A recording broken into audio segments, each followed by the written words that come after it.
Welcome to the Undisputed podcast. I'm your host, Jenny Taft. This podcast is the full show from today's episode of Undisputed from start to finish. We've got a busy slate, so skip Shannon. Let's get to it.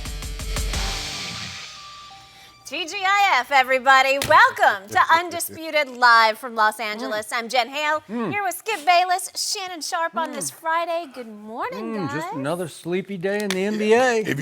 If you can't beat them, join them, huh? Really? Skip? Really? Yeah, you know, you talking about Braun? No. Oh, okay. Talking about you dressed like me today. I dress like, I dress like you today? What are you, I wear this every Friday, exactly the same.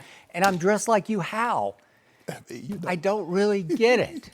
Well, you will get it. You're about to get it. Here's what I get. What you get? I'm really starting to feel sorry for your man Braun because he's got it rough, man. He came to the West. The West is the best, and the West just got better. That's what Vegas said. We're going to talk about that later. What did Vegas say?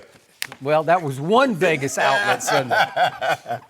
Lots to get to this morning, so let's jump right in. We're starting with another huge move in the NBA. They just keep coming. Russell Westbrook on his way to Houston. Multiple reports say he's going to the Rockets in a blockbuster deal for Chris Paul and 2 first-round picks. The move means Russ will be reunited with his former Thunder teammate, James Harden. ESPN reports Harden was the driving force behind getting Westbrook to Houston. So that may speak to their relationship and how it'll play out. Shannon, is this trade good or bad for the Rockets? I don't like it, Skip, for the Rockets, because when I look at this, these two guys do not make sense playing together. Over the last 5 years, 1 and 2 in usage. Russ is 1, James Harden is 2. And remember, Skip, this is one of the things that drove he and Chris Paul apart. And Chris Paul is not nearly, he's ball dominant, but not nearly anything like Russ. And it just doesn't make sense to me. And we all talked about over the last month, Skip, the bad contract that Chris Paul had, 3 years, $120+ million. Well, you take on Russ, who has an even worse contract, 4 years at 171. Combined, Russ and James Harden average 1 shot per game off of cuts to the basket. 1. So in other words, when the guy does not have the ball in his hands, they're not doing anything. It's as simple as that. Russ is a horrible three-point shooter. What do the Rockets do more than anybody in the NBA, Skip? Jack up threes. So you get a guy that's terrible at jacking up threes. That's what he wants to do anyway. And you pair him with James Harden. Skip, I get it. They played together from, 2009 to 2012. But their lives changed. They're not the same guy anymore. They don't view themselves as those guys back then. James Harden is an MVP. He finished runner-up, I think, four times in the last 5 years. Russell is an MVP. 3 straight triple-doubles. Yep. And you put this together, Skip, I had them before they made this trade. I say they're probably 4th or 5th. I still have them in the same spot. I get, it's like, oh, my God, they got Russ. I just don't see how this worked. We question, Skip, how is Chris Paul and James Harden's going to do? James Harden is really high in usage, 1 or 2. Chris Paul is like 4 or 5. You combine that, how? And we see. And now you put 1 and 2 together, they're not the same guys. Their lives are not the same from 2009 to 2012. I agree. And you put this together, I just don't see how it's going to work. I get it. Houston, it seems to me, Skip, before I let you go, it just seems to me that Daryl Morey is just like, give me any superstar, and I'll put them together, we see how it works. He tried that with James. He tried that with Dwight Howard. He tried it with Carmelo. He did. And boom. So now he's going to try whatever he can to try to He get tried over it with Chris Paul. It doesn't make sense to me that you would get off one bad contract to take another bad contract with an extra year. I can tell you what's going to happen. I give it a year, maybe 2 at the max, and they're going to be shipping Russ out of there, trying to get some of those draft picks back that they gave OKC. Okay, you done? I'm done. I do agree with you. This was not a good trade. This was an all-time great trade by Daryl Morey because he just righted his own wrong, and it was one of the wrongest wrongs in NBA history. For reasons I still can't explain, to your point, he gave Chris Paul just a year ago this albatross of an anvil of a contract that was hanging around Daryl Morey's neck and dragging this whole franchise down, because Chris Paul was about to make 38.5, and then the next year 41.4, and then the next year at his option $44.2 million, and he is a shell of himself, number one, and Daryl Morey couldn't see this coming, I guess, but he became the toxic enemy of one James Harden, who is the most valuable player in that franchise. Do not invite him. They could not live or work together at the end of the season. Could they have did work together. fixed it? State Farm commercial. State Farm. They had State Farm going, and I told you, I don't know how they got through the commercials. They must have had mediators on both sides, just calming both of them down, saying, remember, you're making $5 million or whatever it is, $10 million off this 1 hour of shooting, right? Are they going to run any more of those commercials? I don't know. Is Chris Paul is his State Farm agent going to continue to live with him in Oklahoma City or Miami? Yeah, you got to go with him. Yeah. Okay, he lives with him, right? It's great. Yep. Yeah, I got to get one of those guys. They just live with you. I need one of those guys. So not only did this, let's start with just the addition by subtraction. We kept saying there is no way Daryl Morey's going to get out from under this deal because nobody's going to take it. Somebody took it. It's over. Kaboom. It's gone. And did he have to part with anybody except Chris Paul? Is Clint Capella still there? Yeah. Yeah. Is Eric Gordon still there? Yep. Is PJ Tucker still there? Yeah, he's there. Is Austin Rivers? I love Austin Rivers. Is he still there? Yep. Yeah, and Gerald Green and Daniel House, and they're all still there. Except for addition by subtraction. He's gone. Maybe he'll wind up via Oklahoma City to Miami. We don't know yet. But he's out the door, out of sight, out of mind. And you didn't harm your roster at all. So now we go back to, is Russell Westbrook better than Chris Paul right now? Well, let's just do it in a vacuum. Let's just do it on paper. He's 10 times better than Chris Paul is right here, right now, just in and of himself. Especially with the ball in his hands. Okay, but I'm saying just as a basketball player, both sides of the ball, because Russ defended at a high level last year. Last couple of years, he ain't better than Chris Paul. Okay, yes, he is. He is now. None of the Chris Paul has lost his quickness. He looks a little heavy to me. He just looks like he is on the wrong side of 30. Okay. That's what he looks like to me. Do you disagree? No, I don't disagree, but you do know Russ is 32 now. Okay, well, no, he's not. He's not 32, is he? No. I said he's 30 Oh, also. 32. I thought you said he's 32. No, he's 30. He's just now 30. Okay, I got you. Okay. So, to me, Russell Westbrook still has 2 high-level, high-energy years left. Only 2, but that's 2 that you got him for. And if you're Daryl Morey and you say, I got to win now with this, and I've thrown everything I can throw at the wall and see if it'd stick before, I'm going to try this one, I'm going to try this guy, because you have to agree that Russell Westbrook and James Harden, for all their negatives, are both forces of offensive nature. Yes. Right? Yes. Both of them. Yes. Okay, now let's go to those 2 guys. By all accounts, by many reports, they wanted to reunite. They sought each other immediately after Oklahoma City was out of the playoffs, according to several outlets, including Brian Windhorst and I think the Chronicle have reported. Russell was already on the phone talking to James. Is there any way we could figure out how to pair up? So they both had equal interest in reuniting. James wanted Russ, Russ wanted James. Why would they want each other? Because they know each other. And they did have the advantage, the immense benefit. It's not like they were just buddies who have never been teammates. They were teammates, to your point, for 3 years.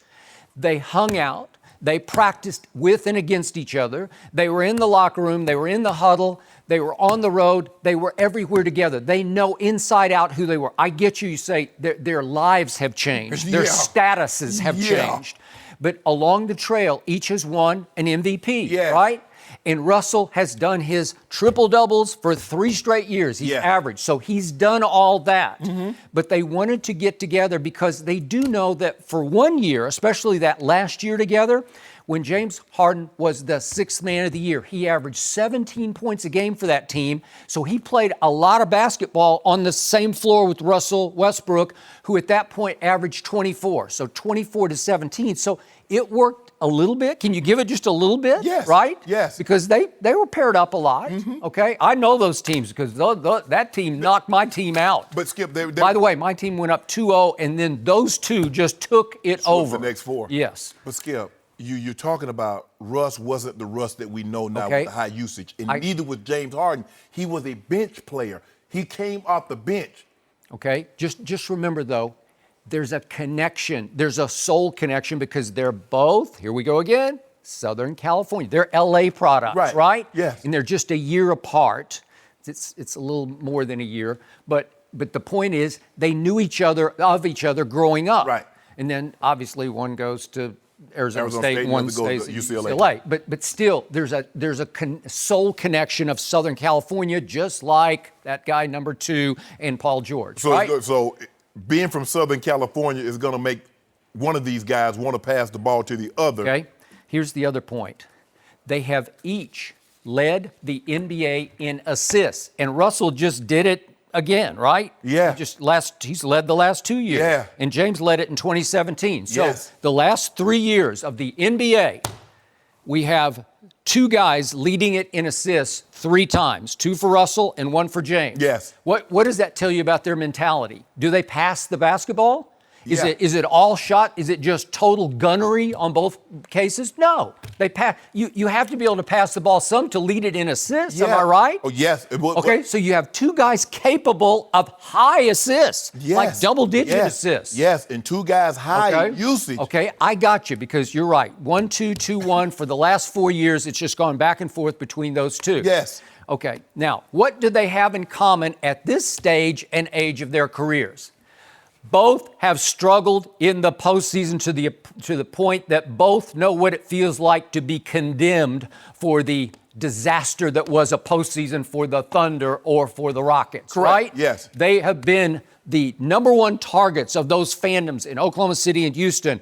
Where were you, James Harden? Where were you, Russell Westbrook? Okay. We can't overcome you and you. So now they're sharing a blame dynamic that they've both experienced, and they're both at that 30 mark where they're starting to say, wait a second, I don't have anything to show for all my accolades. Oh, right? you think they think that? Yes, I do think they think that. Okay. And it is time for one or the other to sacrifice to try to win something in this league, or they're both going to go down and out as another one of those guys who never won anything. Well, here's my thing. Here's my question to you. If they thought like that, why haven't they done this sooner? Why it takes now for you to think about that?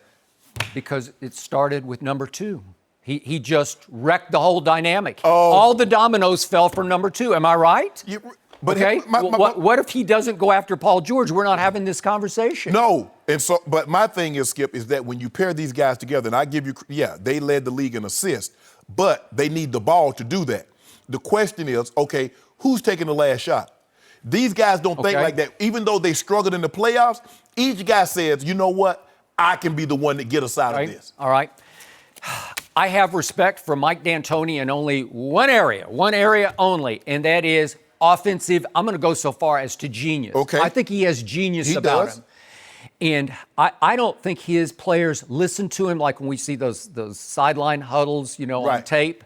It's like all this play, they're looking up in the stands and they're looking at their shoes and they're just tuning them out. We got to get a stop here, guys. We got to get a stop. Like it's just gibberish coming out of his mouth. Okay. But I do believe they listen to him in practice and in meetings because he has a track record in this league, starting with Steve Nash in Phoenix, and you can just go right down the line. All the okay. Yeah. So he knows how to get them the sugar. They know he can figure out how to put all of them in the best positions. Right. Now they've been challenged, just as James and Chris Paul were challenged to try to figure this out. But I think James looked a little mentally weary to me at the end of the year because as much as he loves to dribble, shoot, after a while it wears you out mentally. I couldn't tell. Okay. Well, because he was still dribble, shooting. Yeah. Well, could you tell in the fourth quarters of those games against Golden State? Because he was horrible as usual. No, but that's my point. Okay. I couldn't tell because he was still doing the exact same thing. And guess what?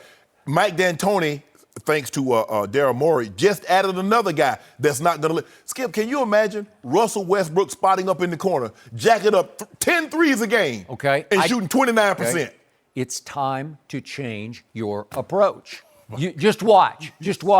There is desperation in Houston on the part of the GM, who has looked like a fool with all of his analytics, MIT conference. Right. You know, he just throws it all against the wall. He throws a bunch of numbers against the wall and hope they stick because he just tried yet another superstar. And guess what? What would the analytics say?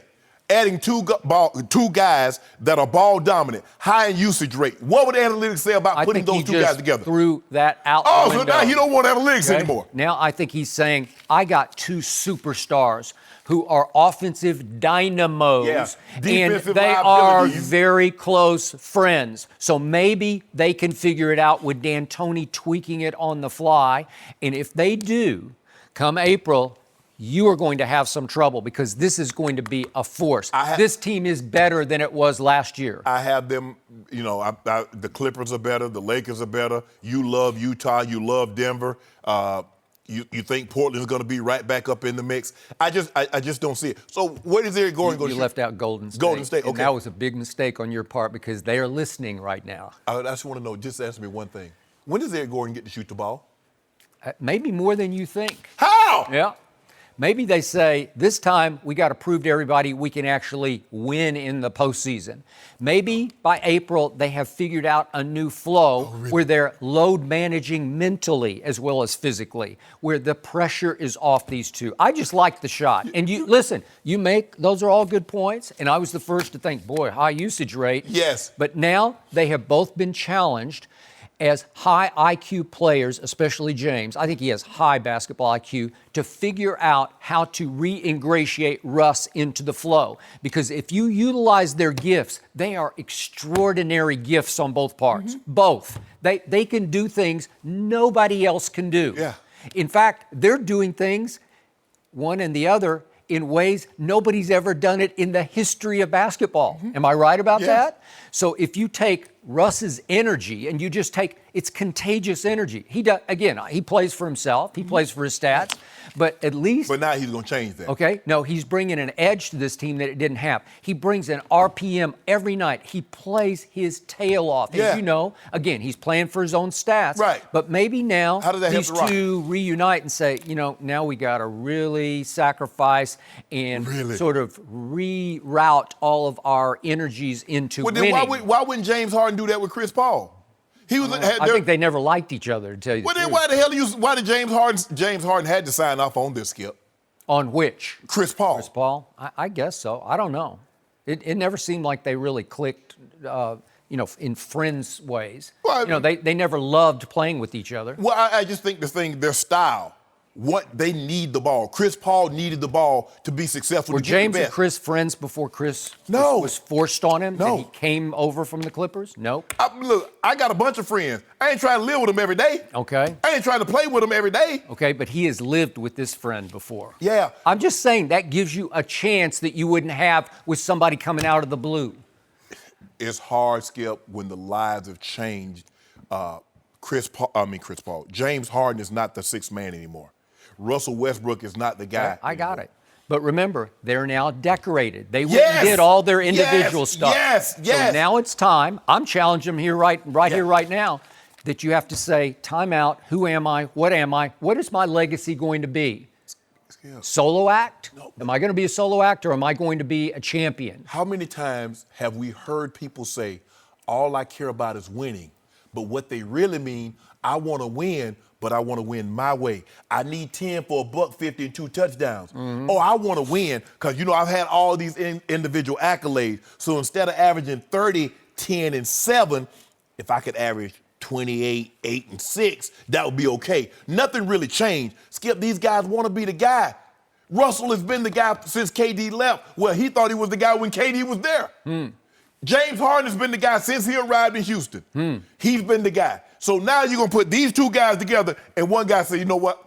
I thought you said that's not how Russell is wired. I thought you said he don't back down from anybody. So now all of a sudden you say, you know what, James? You right. You the big dog now. You the big chief. I'm going to take a back seat. You think that's how Russ thinks? We'll see. Yeah, exactly. We'll see. But I think it's got a chance. All I know for sure is they are much better than they were a day ago, the Houston Rockets. Okay, so what? So better. Instead of the 5th seed, they'll be the 4th seed.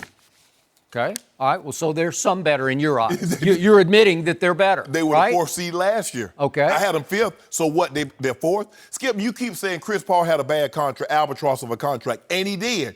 But all they did was pick up a guy that had a worse contract because he has an extra year for $47 million. Okay. You make it seem like Russ' contract is like, oh, man, I would love to have that. I'm going to ask you again. Yes. Better player right here, right now, Russell or CP3? Russ is a better player.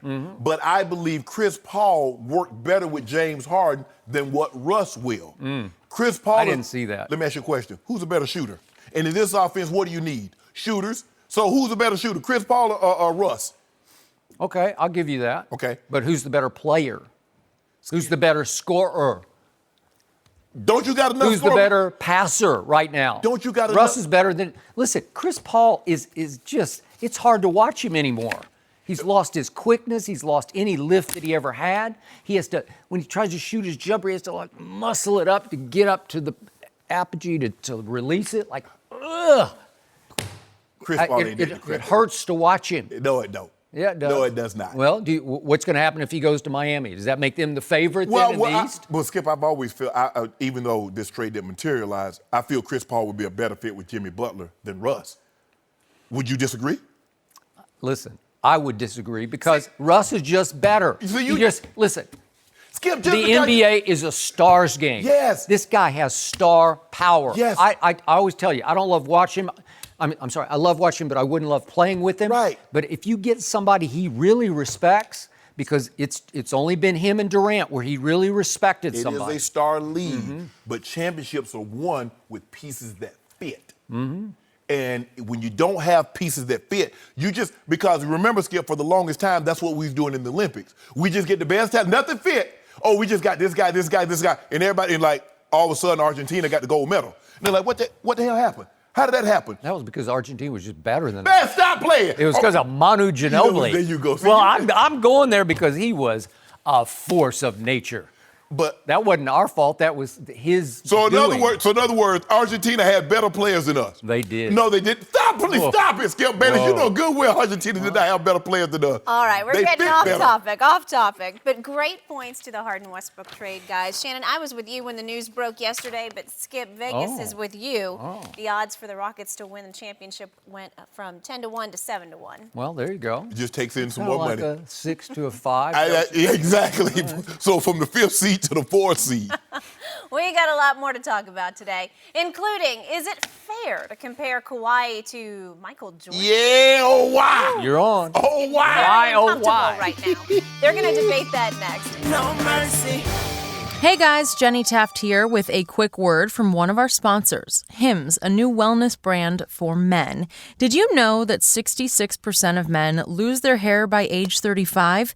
The problem is, when you start to notice hair loss, it's actually too late. Here's the thing, it's easier to keep the hair you have than to replace the hair you've lost. So, do you want a bald spot to pop up, or do you want to do something about it first? Thanks to science, baldness can be optional. Check out forhims.com, a one-stop shop for hair loss, skincare, sexual wellness for men. Hims connects you with real doctors and medical-grade solutions to treat hair loss. No snake oil pills or gas station counter supplements. These are prescription solutions backed by science. With Hims, there's no waiting room, no awkward in-person doctor visits. It's so easy, and you can save hours by going to forhims.com. Once there, answer a few quick questions and a doctor will review and can prescribe you products that are shipped directly to your door. Order now. Undisputed listeners get a trial month of Hims for just $5 today, right now, while supplies last. See website for full details and safety information. This would cost hundreds if you went to the doctor or a pharmacy. Go to forhims.com/undisputed. That's FORHIMS.com/undisputed. forhims.com/undisputed. Now, back to the show. No mercy. Kawhi Leonard and Paul George are forming one of the best 1-2 punches in the NBA right now. But can they become one of the best all time? The Washington Post spoke to several league execs and one said the Clippers will have a, quote, rare luxury of both players being able to defend their opponent's best player. One exec went so far as to make the bold statement, I'm not saying Kawhi Leonard is Michael Jordan, and I'm not saying Paul George is Scottie Pippen, but you have to go all the way back to those guys to find two perimeter players who can score the ball and hound their men like this. It's a big statement. Shannon, any truth to that? Absolute truth. You have to go way back there to see two guys, Skip, on the wing that can play defense like Jordan and Pippen. And these two guys can do it. They can score the ball. I would give the slight nod as a defender to Kawhi over Jordan. I would give the slight nod to Pip over Paul George. I just believe of those four, Pip and Kawhi are the better of the defenders. But he's absolutely right, Skip. And then when you throw in Pat Bev on the ball, like you would throw in Ron Harper on the ball, now you see what you're up against. And let's just say when they played the Lakers, Paul George, LeBron James plays 35, 36 minutes. There's a great chance that for 34 of those minutes, he's going to see Kawhi Leonard or he's going to see Paul George. Okay, Jimmy Butler, you're going to see for 35, 38 minutes, you're going to see one of those two guys. Giannis Antetokounmpo, Greek Freak, that's what you're going to see. And that's what they can trot out there. Now, more times than not, Paul George, you're going to have to go it alone because we know Kawhi is going to be on a management scale. So he's probably going to miss somewhere between 15 and 20 games. You understand that? 30, 40. I bet, stop it, Skip. See, there you go with the exaggeration. But when they're playing and they're both on the court, Skip, when they get engaged, they're as good as we have at the wing defenders. And that anonymous exec is exactly correct, Skip. These guys are special. They're elite. They can hound you from 94 feet. They can challenge you at the rim. They can guard 1 through 4. They're special. And he's absolutely right. This is the best duo of wing defenders we've seen in 20 years. You got to go back to Jordan and Pip. And these guys, maybe not quite there, but maybe a notch below, but they're as good as we have in the NBA right now. You know, you had me for a while. Man, and go you were ahead. making some decent points, and all of a sudden you went completely over the edge. What? And forgive him, Father, he knows not what he says. What did I say? Forgive you. I forgive you. What did I say? What did I say that was so wrong? I give a slight edge to number 2 over Michael Jordan as a defender. You cannot say that. I just you said have no idea what you're talking about. I do, absolutely I do. I was there every night in 1998 covering the last Bulls run. Michael Jordan was an absolute terror on defense. He terrified people. They would turn the ball over. They just throw it out of bounds when he started to attack because they didn't want any part of it.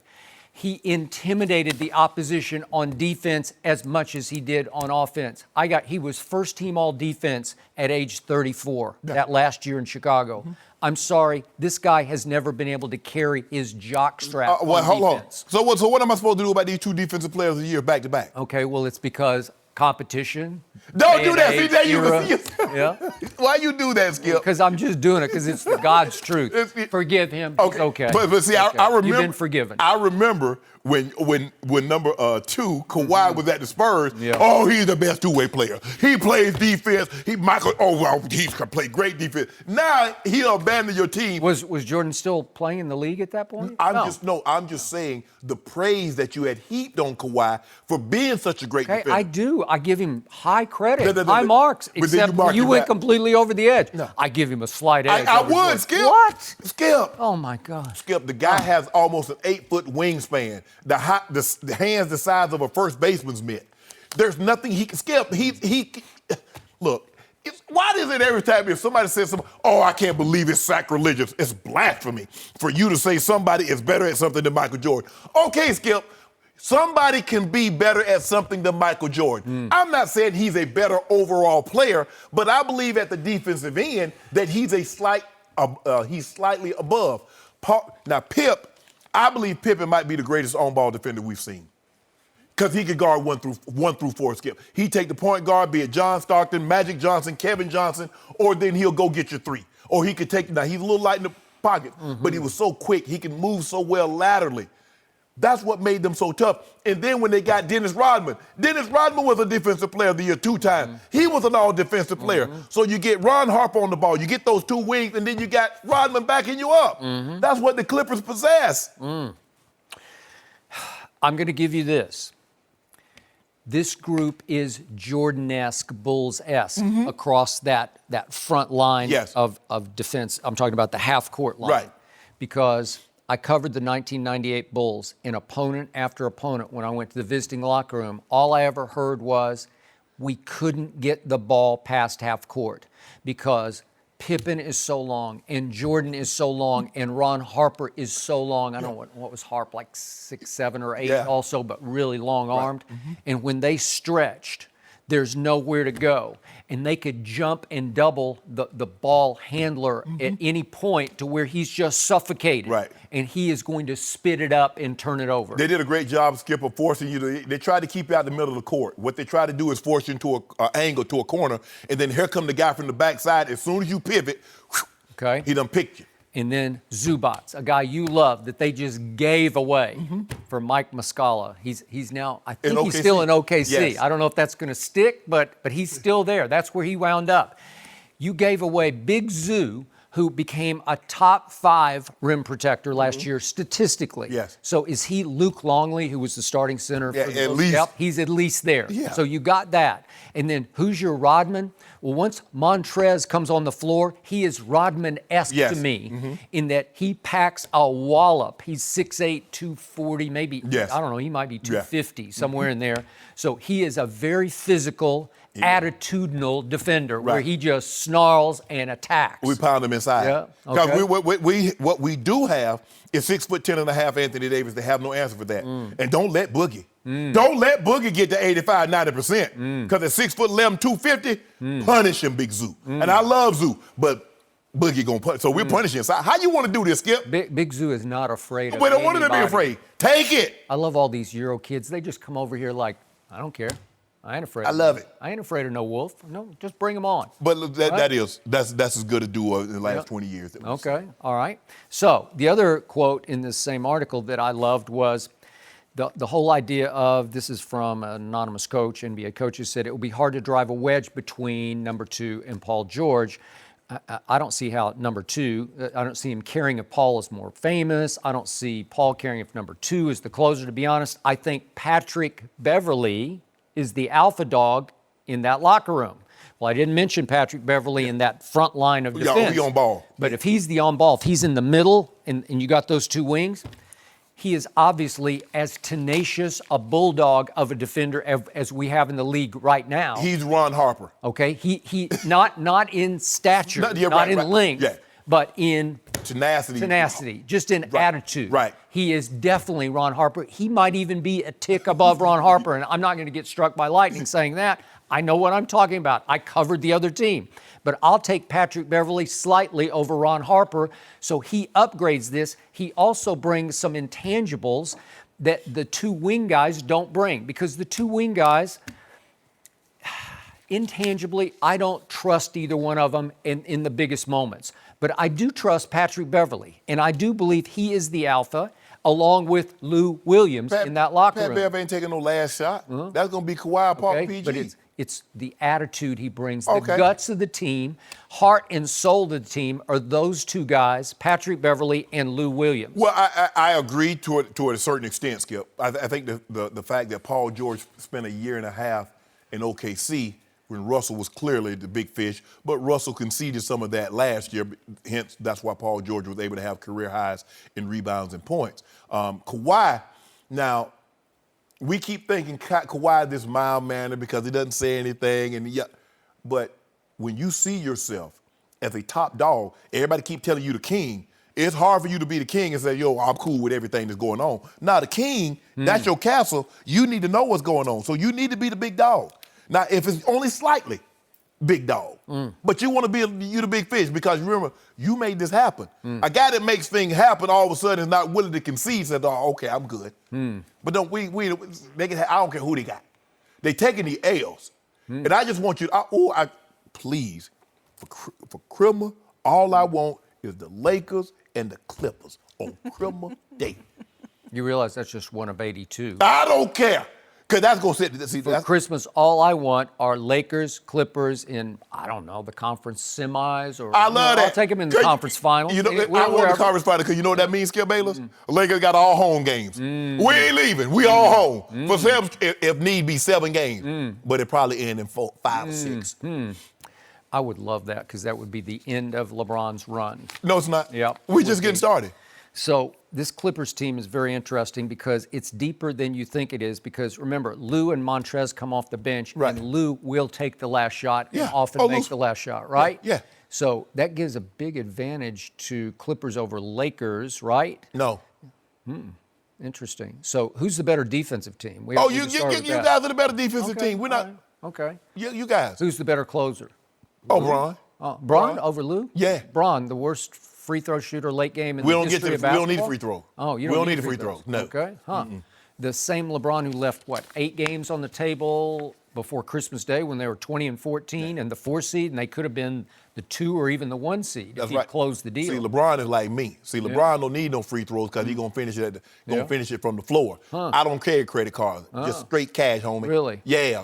Was he straight cash homie against the Rockets and the Spurs in those first 2 games at home? Do you remember those games? Do you remember all the free throws missed? Do you remember the big 3 he missed against the Spurs? He missed a free throw. He missed 2 free throws that would have iced the game. Yeah. You made that abundantly clear. I have. It happened. Michael Jordan missed a free throw. Kobe's missed free throws. Yeah, okay. Jokic number 2 missed a free throw. You remember in Miami? Even Manu. The greatest closer ever, Manu Ginobili, missed a free throw. That was with like 4 minutes left. It didn't really matter. Oh, it didn't matter, huh? That's not that. But The other one was with 18 seconds left. But those guys are a little big, slightly bigger. I mean, I didn't realize Paul George was as big as he was. Paul George 6'9". Kawhi Is 6'. he? I was thinking he was 6'8". No, he's 6'9". They listed him at 6'9". Kawhi 6'7". Okay. But, I mean, you can see Skip. They're long, they're angular. Yep. Kawhi got a little bit more beef than Jordan, those shoulders. Yep. But he can't do no with that 6'9" from Akron. We back him down. Yep. Back him down and do what we want. All I know is that, number 2, if you look hard at the fourth quarters of the playoffs, I dare anybody to go look at them. Just break them in, break them out and start checking off, see what he did in the fourth quarters, and tell me that was Jordan-esque. Please tell me because you won't No, Skip. Guy said now, we're not talking about from an offensive end perspective. Yep. We're talking about strictly defensive. Okay. And LeBron going to Brian Paul George. You remember what I did to you in Indy, right? Yeah. I made you leave the East. Okay. We'll see. He's got a lot of help now. We got a lot of help, too. Okay. AD. Okay, all the defense. Is Pat Beverly going to guard AD? Or is it going to be Kawhi or Paul George or Montrez? Or who going to guard Boogie? Because Boogie going to give it to somebody. Well, who was guarding AD all those years in New Orleans when he was 34 games under 500? I don't know. Well, who was doing all that defense that Paul George, when LeBron was averaging 40 in the playoffs against Paul George? Who was he guarding then? LeBron, and was cooking him. No, that wasn't Paul George. That was George Paul. Yeah, exactly. We gotta leave that one here, guys. 6 rings for Pippen and Jordan. Quite the legacy to live up to. No mercy. You know who was paying close attention to yesterday's blockbuster trade? Vegas. The Rockets now have the 4th best odds to win the title next year after adding Russell Westbrook. They're trailing the revamped Lakers and Clippers, as well as the Bucks. So, Shannon, do you agree with these odds? Skip. Hey, Skip, what's going on, Skip? You remember you came out here the other day, I have the Clippers slightly better than the Lakers. Just slightly. You did like this. Just slightly better. Okay. That's what Vegas say. 7-2. Well, it's not Vegas, it's Caesars. No, Okay. that's, Okay. man, you Skip. Now, you remember the Some time. people think Caesars is Vegas, but go Right. ahead. Caesar used to be the hub. Everybody fought at I Caesar. think it still is, but go ahead. Oh, Sugar Ray, Yep. Marvin, and Tommy Hearns, all the big fights happened at Caesar before MGM took over. All the big acts now happen at Caesars. Go ahead. They do. I do believe they should be the favorite because of all the duo they put together. I mean, there are a lot of big twos now. So I guess everybody's getting away from the big threes, Skip. They're getting big twos. We got the best. We have the best big two. You want James Harden and Russ. You want PG and Kawhi, let you have them. You want Kimber and Jason Tatum, Jalen Brown, let you have them. Whomever, Chris Middleton and Giannis, have at it. We have the best. And I like how we rebuilt it. We got Boogie now. Boogie going to be healthy. Boogie, you hear that? If he's healthy, he'll be hell. Ooh, over. I love the addition. Look, yeah, we had to scramble. We're going to talk about Kawhi. Yeah, we were trying to get Kawhi. We opened up a max spot, max slot. We thought we could get Kawhi. We couldn't. But I thought Rob Pelinka did a great job scrambling and adding and filling in pieces. I like Jalen Green. I like Caldwell Pope. I like Boogie Cousins. And, Skip, I don't know if you noticed it. Over the last 3 seasons, did you know AD averaged 27.5, 11.5, and 2.4 blocks? Could I interest you in that? Sure. And LeBron, well, you already know what LeBron did. LeBron, all he did over the last same season was 27, 8, and 8. That's all he's done. So I put 27, 8, and 8, 27, 11.5, and 2.4. What was LeBron's record last year? Help me out.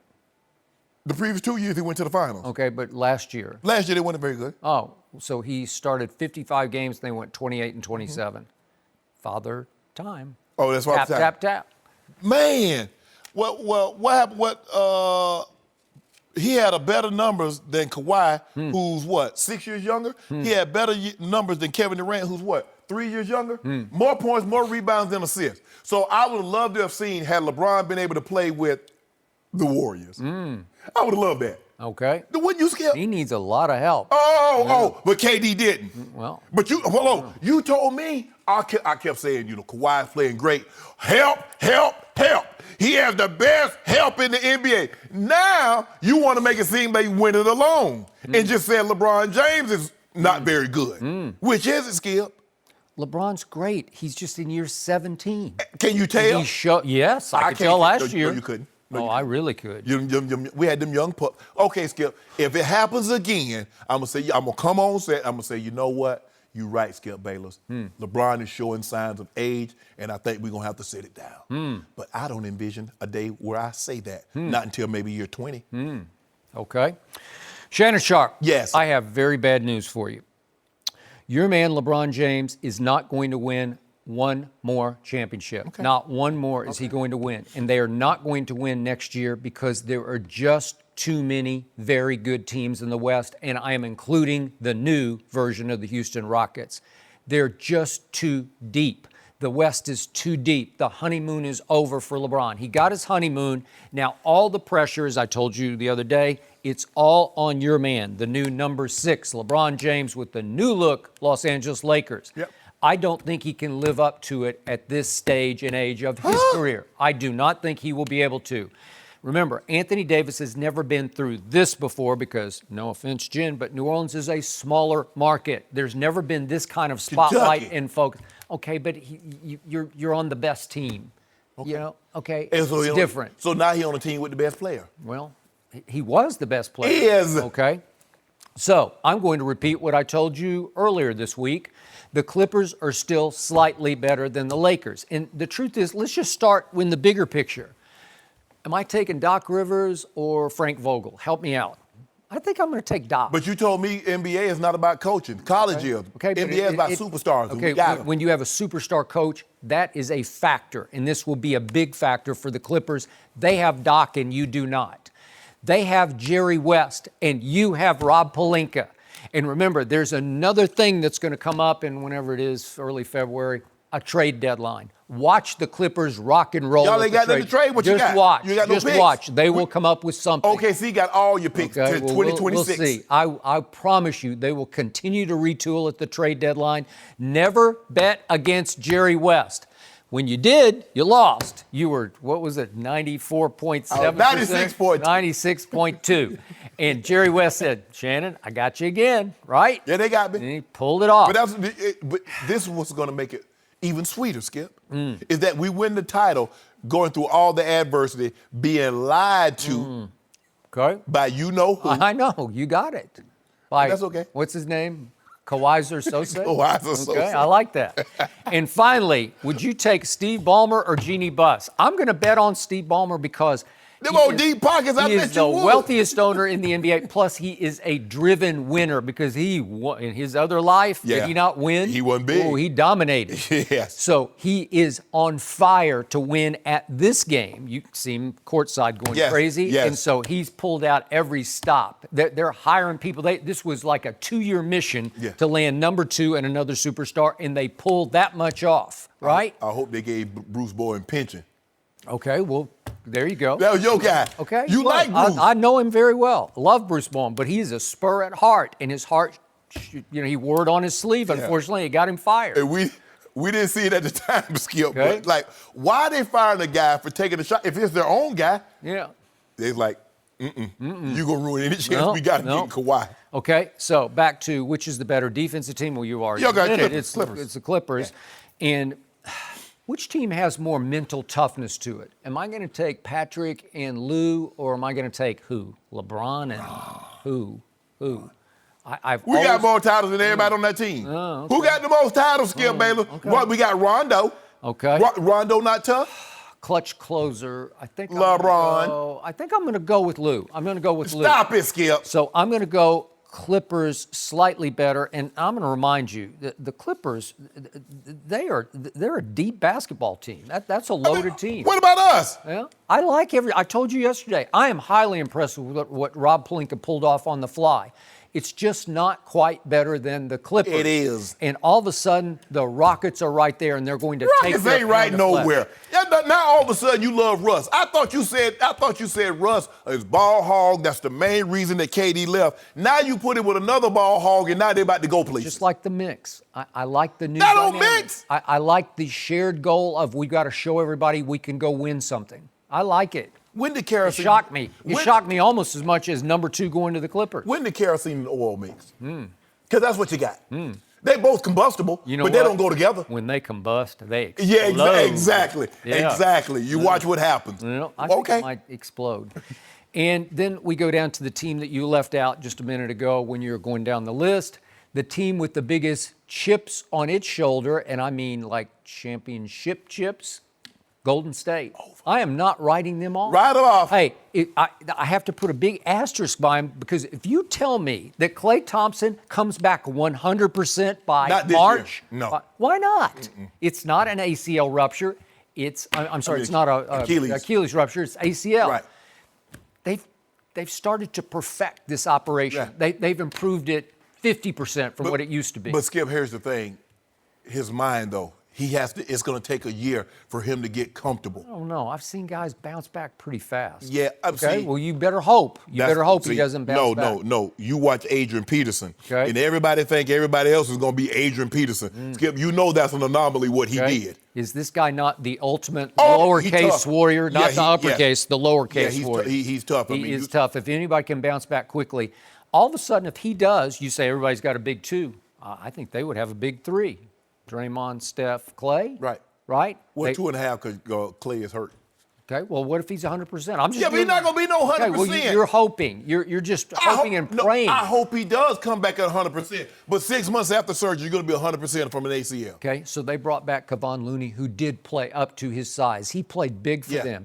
And D'Angelo Russell was actually a sweet pickup because he can get them through the night. He can get them to Klay's return and then give him a very valuable scoring backup. Yeah, right? he is, but he doesn't fit. Okay. Klay is catch and Well, he shoot. fits right now. Yeah, well, I mean, as a scorer, but Klay is catch and shoot. That ain't what D'Angelo Russell needs the ball. They play hot potato. Okay. D. Russ needs to be able to boom, boom, boom, boom, Okay. boom, boom, boom, boom. And then you keep ignoring the team. You know, you call my Spurs broccoli. I'm going to call this team asparagus. No. Utah is asparagus. I don't like asparagus. Do you like it? No, I don't like broccoli either. Well, that's what I'm saying. So asparagus to me I love broccoli. Asparagus is the worst because I don't like what it does to me. You know, it's just weird. Yeah. But the point is, their team asparagus in Utah. The Jazz, they would be the NBA's worst nightmare in the finals, but I'm not sure they don't have a big 3.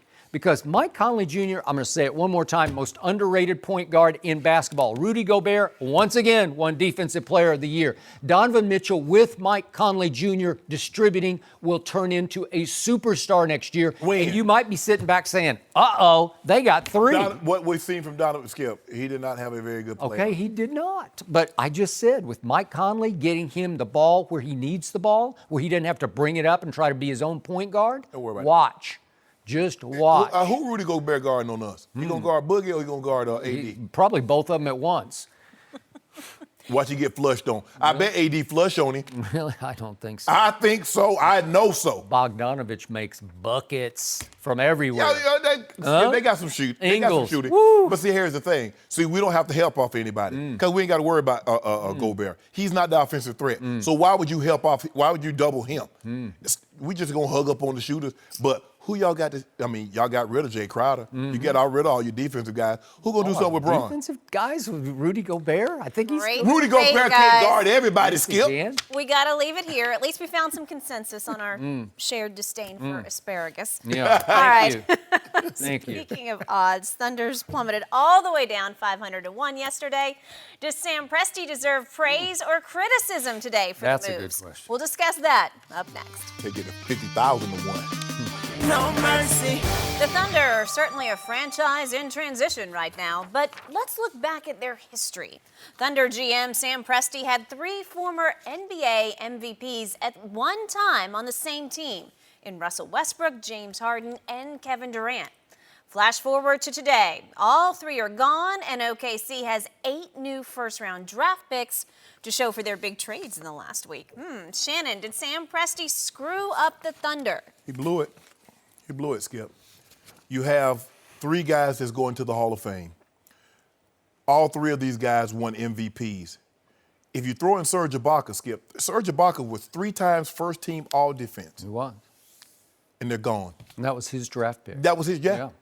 I mean, and you had, think about it, because Serge and Russ came in the same draft, but Serge didn't come till the following year. So you go Kevin Durant, Russell Westbrook, Serge Ibaka, James Harden. And they're gone. Skip, you got 1 finals appearance out of that. Skip, if the thing blows up and you got 1, you get 2 is great. I look at it like the Kawhi Leonard. Skip, they gave up DeMar DeRozan. They gave up Pirtle. They gave up a draft pick. But you won a title. You won. Yep. You have these guys. If you get a title, you like they underachieved, but they did win a title. You win 2, you're gravy. Skip, this is an epic failure. What he did, go back to my farming days, Skip, he had bountiful crops, and he gave that all away for seeds.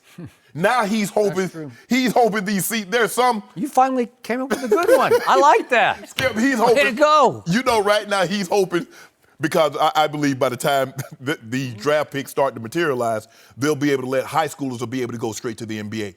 He's hoping some 11, 12-year-old right now somewhere That is true. is going to be his number 1 pick. He's got 3 picks in 2026. Where are you now? Exactly, Skip. He blew this, Skip. There's no way. And they said, well, now that Russell is gone, it's the end of an era. The era ended when they had a 3-1 lead and they let Golden State come back. The moment Kevin Durant walked out that door, this was over, because they was never going to be able to replace that, because he was the linchpin. I don't care what Sam Presti said, what Russell is the alpha dog and yada, yada, yada. The linchpin, the guy that could have made all this work, was 35, 7-foot monster that unlikes we've never seen before. Sam Presti ought to kick his own butt. Yep. Because, Skip, this has got away. No team in the history of the NBA can say this is what they did 3 consecutive years. And look at the Celtics in the 60s. Okay, they drafted, but they got titles. Skip, how do you get no titles with 3 guys going in the first ballot to the Hall of Fame, 3 MVPs, and you got nothing? 1 finals appearance? This is gross underachievement. It is. So this is difficult for me because, as you know, I grew up in Oklahoma City. And I got to tell you, when I was a kid, I could not have imagined my town having even 1 pro team, let alone an NBA team in my town. Right. Because I always said, little known fact, I always thought the state of Oklahoma was more of a basketball state than even a football state, because we were only known for University of Oklahoma football. Right. But it is hardcore basketball. And the prospect of having our own NBA team would be a pipe dream to the point of laughability. Right. Well, not only did Clay Bennett go buy the Seattle Supersonics in 2006, but then in 2007, he said, you knew this was coming. Yeah, He moved them to OKC. In 2006, he hired a young man named Sam Presti, who was the #1 assistant and protege of R.C. Buford, the best GM in basketball down in San Antonio, and he said, "You are my guy." In you, I trust. And what was the first thing that he did with the second overall pick? He picked Kevin Durant. Was that the right way to go over Greg Oden, who went first? Yes. Right? Yeah. Okay. So again, Kevin should have gone first. Right. Greg Oden had foot problems and all kinds It'd of have got off to an even worse start because he'd have been stuck with Greg Oden. Now, there you go. But he picked Kevin Durant. Correct. And what I started to see from this guy, Sam Presti, is he became one of the top drafters, second only to me, to R.C. Buford, although you could make a case he's out-mentored the mentor a little bit, right? Yes. And yet, as a trader, as a guy who can manipulate what he has in-house when you need to manipulate, he's at the bottom of the list. He is epic failure. So he can draft, but he can't trade on schedule. What was the old Branch Rickey quote about from baseball days when he said, you should trade a player one year before you think you should? Mm-hmm. Well, did that not apply to Kevin Durant and Russell Westbrook? Mm-hmm. He let Kevin walk. You have to read the tea leaves. Yes. You have to see it coming. If you choose Russell Westbrook over Kevin Durant within your franchise and you say, you're 1 and he's 1A, right. You know what's coming. Yes. He's going. Yes. So you have to see it coming at the trade deadline, because could you not gotten big assets back for Kevin Durant if you'd shopped him? Now they'd have 10. They'd have 10 lottery picks. They might. Okay. So then what happened with Russell Westbrook? You have to see it coming. You have to say, because again, my friends there, I have a lot of Thunder fan friends and people in the media, they believe when Paul George finally gave him a call and said, hey, I'm sorry to tell you, but I want to go home, that it was actually a relief to Sam Presti because he didn't love what he had wrought. Right. It looked pretty good, but it was only going to be pretty good. Yeah. It was only going to get you to here, right? Correct. Instead of, you couldn't contend with that group. So he took he heaved a sigh of relief and said, okay, now I can start over. Right. Well, the only reason he can start over is he is drafted so well that he has a track record with the owner who hired him. Right. What other GM could get away with this? No. Nobody could. But he's been with Clay Bennett since 2006, and Clay, till death do them part. They're loyal to each other, so he can get away with trying to sell his fandom on 2026. I got 3 draft picks. Who could get away with that? No, you can't. Because for those Thunder fans, they're like, really? We have to wait? And I believe Paul George going to Sam Presti saying, I would like to go home. I would like for you to trade me to Clippers. Sam Presti fell on his knees and started praying because he saw Paul George have a career year, 28 points, 8 rebounds. He saw Russ average triple-double, and they got bounced in the first round in 5 games. I know. Now, Paul had 2 bum shoulders, and he got them fixed. But even that being said, Skip, they weren't going any further. We're in salary cap. We're in luxury tax hell, Skip. Oh, they were in big $32 million tax hell. For what? And originally, they wouldn't keep James Harden because they didn't want to go into the tax. Thank what are you talking about? Thank you. Okay, and what did you get back for James Harden? You did get a quote-unquote haul, but you got Kevin Martin, who was a very good player, but he gave you that, remember the 60 and 22 year that they had? Right after James left? Okay, so Kevin Martin helped that year, but that was the only year he gave you. Right. Then they got a draft pick that they used for Steven Adams. Okay, that works. Right. But he can draft. He drafted Steven Adams. And they're gonna end up trading him because ain't no sense in you paying him $20 million. I don't know. I could still see he could be a cornerstone. Like he's only 25 years old. Maybe he. The only thing he can do the remake of Aquaman. You think so? Yeah, he can do that. He ain't playing no basketball. But anyway, Really? So let me ask you a question, Skip. You know who this reminds you of? I know another team that had an abundance of picks. The Boston Celtics. Yep. Now, how'd that work out for them, Skip? I don't know. To me, I love NFL picks. I never love NBA picks because I don't know what they're going to. What are they? Because you need to go you need to do a New Orleans. Right. If you have one and you hit on Zion in the right year at the right time, you don't love Zion. Yeah. But again, if he's what I think he is and what most people think he is, then you hit the biggest lottery because you hit right time, right place lottery. Right. Well, how do I know any of these picks are going to be right place, right time? Well, Skip, maybe if it was 2020. But Skip, once you start getting down to 2025, 2026, Skip, you know how long that is away? How does that help me right now? When I'm looking up there and I look at that, look at that, what you had. and it's all gone. It's all gone, and you don't have that much to show for it. You got one finals appearance. Yep. You got one finals appearance. Like I said, if you get one, then people will say you underachieved. But you got 2 out of the, because you look at with the Warriors, there's like, okay, we had Kevin Durant for 3 years. We believe we'd have been 3 for 3 had he not blown out his Achilles. That is true. But 2 out of 3 isn't bad. Okay. Okay, so what did you get back? You got Shea, Gilgeous, Alexander. Yeah. That'll work. Right. That's a cornerstone. That's a building block. You got Gallinari. Right? Yeah. Okay. Then if you keep Steven Adams, Schroeder is only 25 years of age, so maybe. Yeah. I like him. He's okay. That Darius Bazley, I don't know if you knew who he is. He's a clutch client, Right. but he's that kid who didn't play in high school. Oh, yeah. 6'9" kid, and I think he could be great. I don't know, but he's another potential building block. And you got all these picks. You're never going to have it as good as you Yeah. had it. It's never going to be that good. Skip, I don't care how good he drafts. He ain't drafting that again. I don't think so. Because that's all-time. Yes. Right? Who has ever done that before? Kevin Durant's going to be, I believe when it's all said and done, if he comes back healthy, Kevin Durant's going to be a top 10 player. It's going to be hard to keep him out of that mix. Top 10 all-time. Yes, Yeah. yes. James Harden, is he done winning MVPs? I don't know. I mean, with the offensive, with the way he can do it now, there are a lot of guys that's geared up. There's a lot of pairs now. And Russ, you had that. You had a guy that averaged 3 straight years of triple-double. You had a guy that went somewhere else and got 2 finals MVP, won 2 titles. You had let James Harden, all he's been is all NBA since the day he walked out your door. If we had to just rank all-time offensive players, offensive only, where do those 3 rank all time? They're way up there. Oh, man. yeah. Kevin Durant, and James Harden, they might be top 5.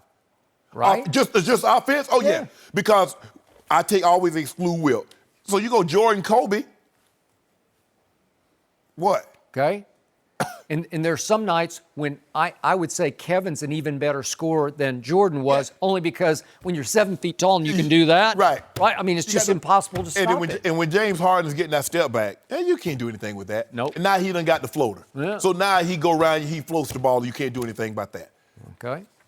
And 3 straight triple doubles for seasons. That's if I told you that 4 years ago, you would have laughed at it. Nobody would have believed it. Okay, there you go. And Sam Presti had all that. Had all that on one team. There is a 22% minority stake for sale in the Thunder right now, so maybe you two can team up and I ain't got no money. purchase My money's it just and. Nah, if they had KD, James Harden, and Russ, I might be interested. You live in Bel Air, but you got no money. My money jump funny, Skip, you know. Okay. Things happen. All right, up next, are the Rockets now a title contender with Russell Westbrook? We'll discuss that as Chris Broussard joins us when we come back. No mercy. This NBA offseason will not sleep. In a blockbuster deal yesterday, Russell Westbrook moves to the Rockets, while Chris Paul and 2 first-round picks are going to OKC. The move means Russ will be reunited with his former Thunder teammate James Harden. ESPN's Brian Windhorst says Russ and Harden called each other and started discussing a possible reunion the night Paul was traded last week. We are joined by FS1 NBA analyst Chris Broussard. Chris, we need you to do some evaluating for us. Good or bad trade for the Rockets here? Tell the truth, you a preacher. No, I don't like it. I don't like it. Only thing I like about it is you got rid of Chris Paul in the deal. If you add Chris, Russ, and James, it's even worse. And I talked with 4 or 5 people around the NBA, executives, coaches, players, scouts, last night. They like it. They all think the Rockets got better. They think they'll be able to play more in transition, and the relationship between Russ and James will make it work. I'm sorry, how's it going to work?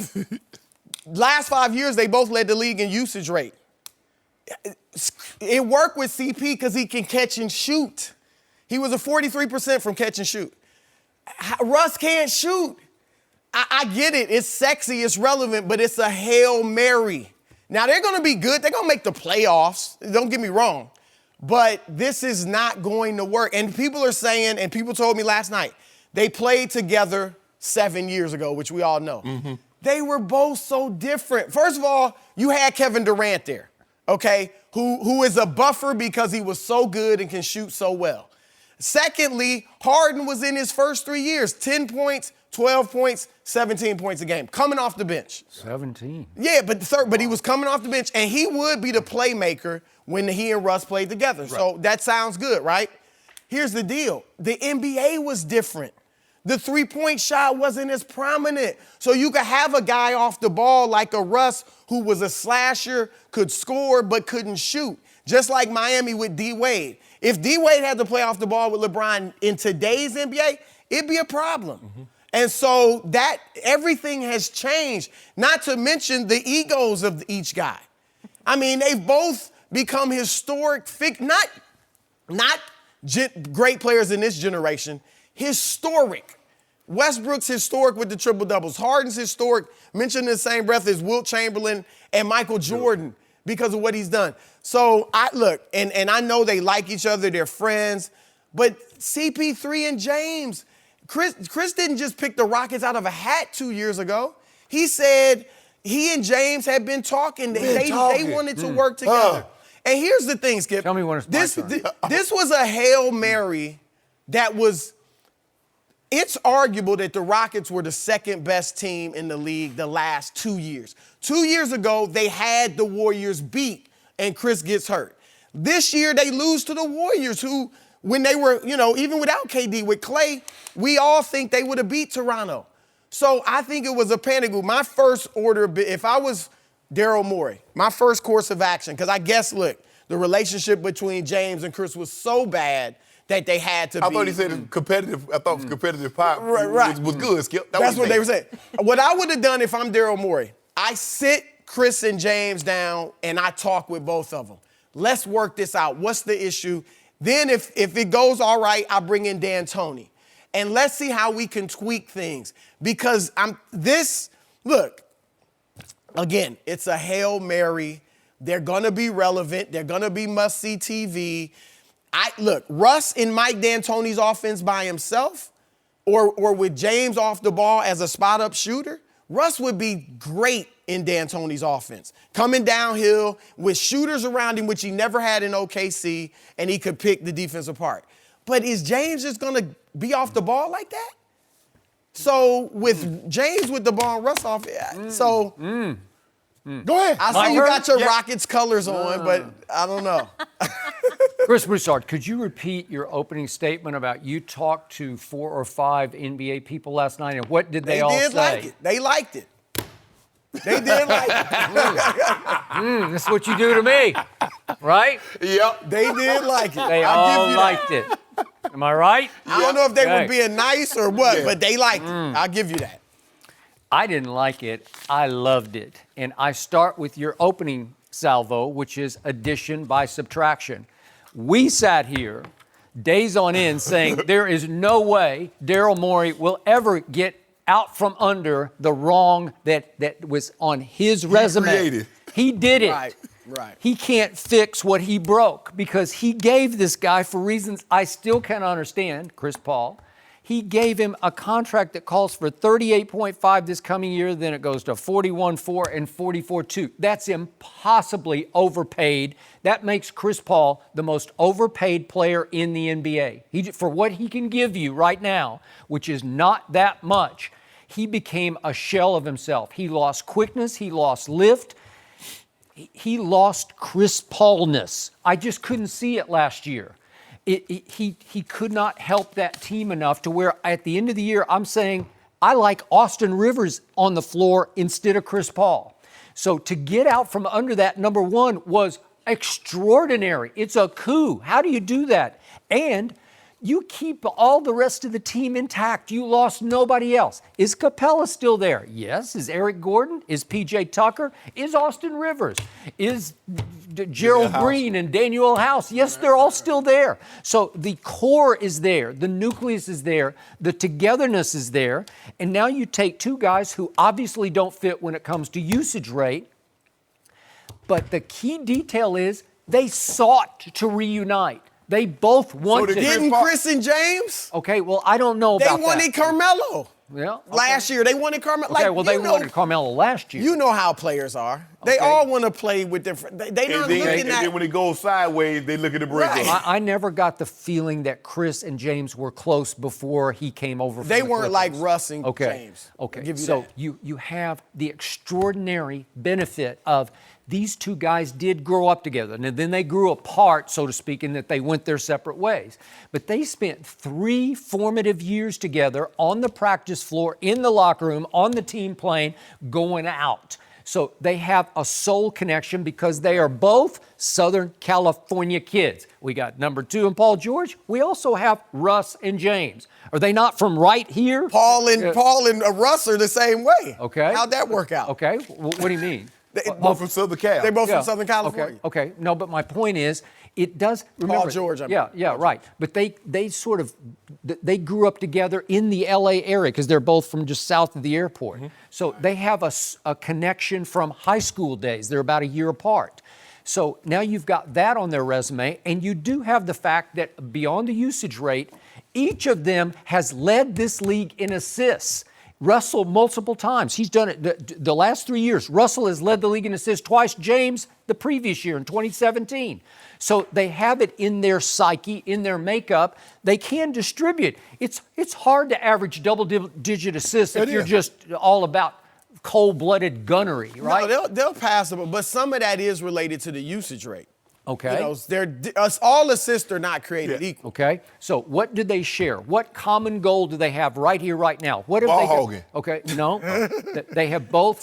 They have get it. extraordinary achievements on the solo Individual achievements. They have it. They've been there and done all that. 3 straight years of triple doubles, an MVP for James, and a breakout offensive season that we all said just might have been the single greatest solo season anybody's ever had. He was doing things with his step back. We just never seen that before. All of a sudden, they have one shared goal, which is we both know what it feels like to be condemned by our fandom for failing miserably in the postseason, right? Mm-hmm. Both of them got blamed for flame out in Houston, right? Mm-hmm. Now they reunite and they say, well, we do have one thing going. I'm not a big Mike D'Antoni fan, except he does understand offense. In fact, I'm going to go so far as he has demonstrated offensive genius to me. I think he's a terrible in-game strategist and motivator because his sideline huddles, as I keep saying, they just tune him out. They're looking up in the stands. They're looking at their feet. If they had their phones, they'd all be looking at their phones, right? Right. And that's against the rules. But the point is that he's always saying, we got to get a stop. Come on. Oh, you do. He going to be saying a lot of that. Exactly. We got to get a stop, right? And he pops another tongue. But here's what I want to ask you, Skip, because what you're saying is what all the NBA guys were saying the same thing. Okay, texting them, How does it work basketball-wise? That's the thing. Like the Golden State Warriors, what they showed us in 2015 and 2016, even when they lost in 2016, is that fit, chemistry, system, the right system for the right players is right. Are Steph Curry, Klay Thompson, and Draymond Green that's ultra talented individually? No. No, they don't scare you, but put them together in the right system with their fit, and they blew the doors off people. The pieces work. And we were asking, man, nobody's going to take Chris Paul's contract. How do you get rid of that contract? Well, you take on a worse contract. 4 years at 170. That's how you get rid of that contract. You like mashed potatoes? Yes. You like ice cream? Yes. You like them individually. You don't like them together. So that's what they put together. Ice cream and mashed potatoes. Now, separately, I tear them up. But when you put them together, I don't want that. Skip, it doesn't make sense when you have 2 guys that dominate the ball. We was wondering how it was going to work with Chris Paul and James Harden. Right. Harden was number 1 in usage. I think CP3 was 4 or 5. Now you put 1-2 over the last 5 years. I get it. Super duper talented. Russ is talented, but he's not the defensive guy. And I get credit. Chris Paul is slowed down. But you think Chris Paul, Russ is aging too, Skip, as we see it. Now, I'm going to check back with you in a year. Maybe 2. And I'm going to see when he got $85, $90 million left on that contract, I'm going to see how you feeling about it. Okay, but he's got 2 high-level, high-energy years left in that body of his, Russell Westbrook does. They just got better. He's better right now than Chris Paul is. And he will be better for the next 2 years than Chris Paul will be. Let me ask you a question. Mike D'Antoni's offense and the way Daryl Morey is constructed, what they do a lot of? Shoot threes. Do you know who the worst guy at shooting three-pointers over the last 2 years is? Russell Westbrook, is that what you want? Now, I know the opposing teams want him to take 10 a game because he shoots 29%. I ain't got no problem with it. Last year he did. Yeah, and the year before that wasn't much better. Free throw line. Yeah. I'll give you, look, the floor will be spread for Russ, and he'll be able to get in the lane. That's one basketball thing you like. But his mid-range, that pull-up jumper from the free throw line, that's one of his best shots. I mean, even though he misses a lot, but that's one of his best shots. They don't even like that in Houston. Yeah. Like, this is just, they got more talented. They are explosive. They're going to be scary. They're the type of team I'd hate to play against because Russ is just relentless with his, energy and 110 miles an hour for 48 minutes, and James is just what he is. You can't stop him. Okay, just remember, so they're going to be dangerous. You have failed at the levels these two have failed at in the postseason. You become humbled to the point of willing to sacrifice, to listen to Mike D'Antoni say, hey, guys, what if you guys pick and roll for each other occasionally? You don't think that would work? If you had two balls, I'd have taken them. That's with the two balls, Chris, we gotta leave it here. We gotta leave it here because we got a lot more coming up this morning, and Chris is hanging with us for it. After all these moves in the NBA, who should be the favorite? That's These easy. three are gonna weigh in on that. No mercy. Vegas is apparently a big fan of Russell Westbrook going to Houston. The Rockets now have the fourth best odds to win the title next year after adding the 8-time All-Star. They're trailing the revamped Lakers and Clippers as well as the Bucks. We're joined once again by Chris Broussard. Chris, you agree with these odds? No, I don't. I would have the Clippers ahead of the Lakers. I'm glad it's close, plus 350, plus 400, because it is that close between the two. But I would put the Clippers ahead. I brought up in the last segment fit. The Clippers right now have a seamless fit, I believe, with Paul George, and Kawhi fitting in with that group. The Lakers are great on paper, but how's it going to work? So that's why right now I have the Clippers number one. I think Houston is too high. So I would have, the Clippers, the Lakers. I'm fine with Milwaukee at 3. In the West, I put Golden State ahead, a healthy Golden State. And I'm saying they'll be healthy by the playoffs with Clay. I put them third behind the two LA teams. And I like Denver. Right now, I like Denver and Utah better than Houston. And Utah beat. Is that what you do to me? Well, Utah do beat too. OKC in 5 games with Paul George and Westbrook, who I think are a better fit than Harden and Westbrook. Yes. So, and was it Utah or was it Portland? Portland took out OKC. I'm sorry. It was Portland that beat them. 2 years ago, Utah beat them. So, I've got Houston. They're way too high in this list. They're going to be a playoff team, like I said, dangerous, but no. I love it. See, I just see, who your point guard on Clippers? Pat Beverly. Okay. And Landry Shamet. Yeah. Shamet at the 2. I like my 2-point guard better, Rondo and Bron. How you like that high pick? Why did you put Rondo first? Whoa, time out. Right. Frank Vogel said he don't know who's starting that. We don't worry about that. We don't worry about that. Is Bron coming off the bench because he's getting older? I don't know. We know number 6 going to have the ball in his hand. Can you imagine a high pick and roll with Bron and old Bra? We'll talk about that. And Boogie, you saw Boogie? Boogie done lost 15. Looking good, 80 degree. He looking good. I mean, no.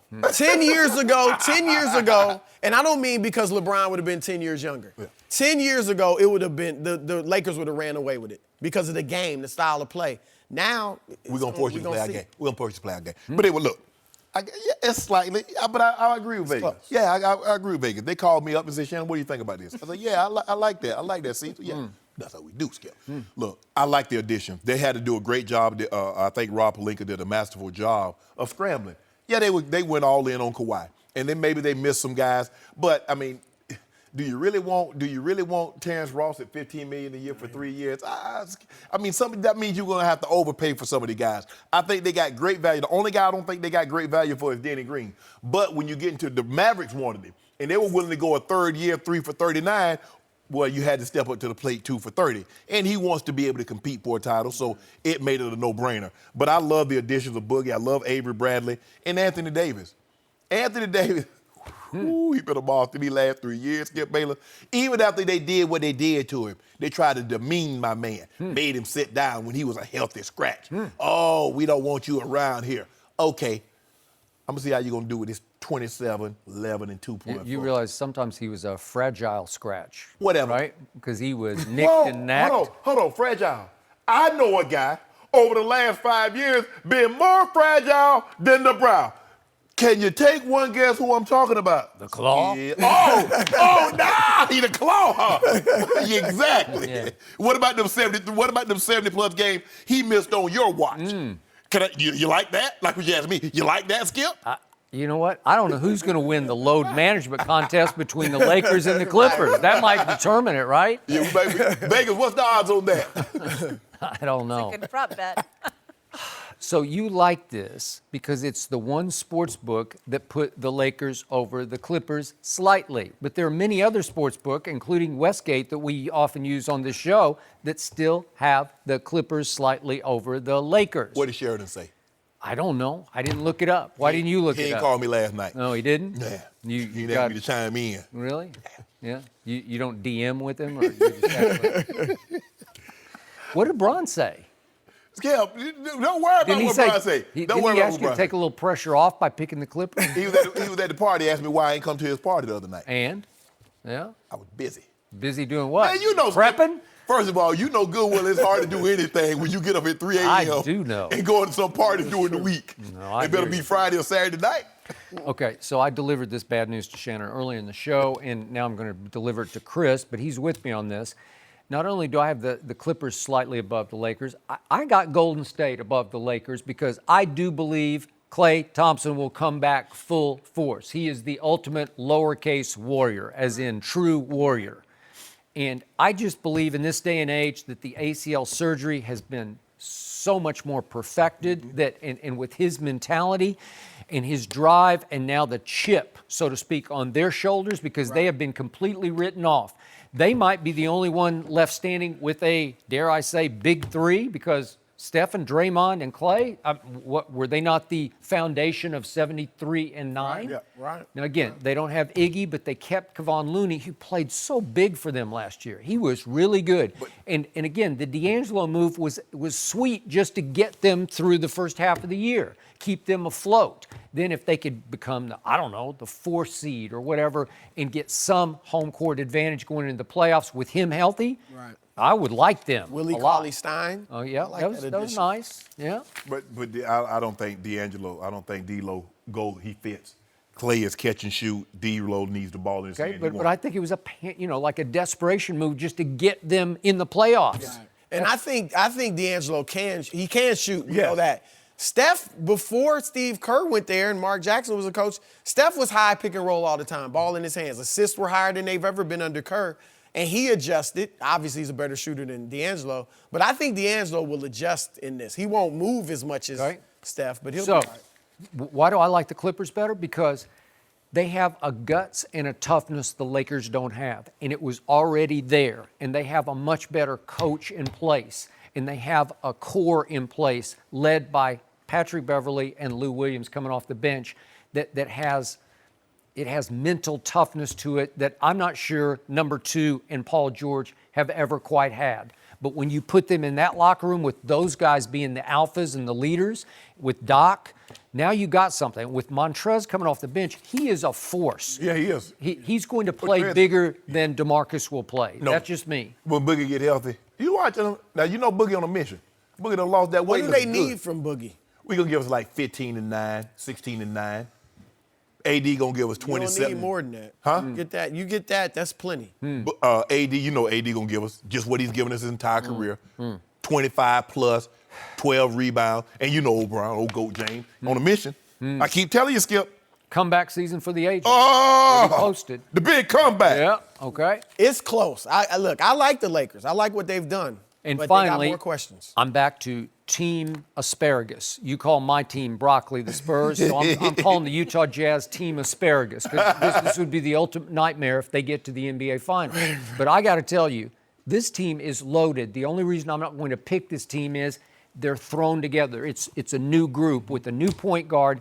But if Donovan Mitchell takes off into superstardom with Mike Conley distributing the way I think is going to happen, and with Bogdanovich making shot, he is a tough, clutch shot maker.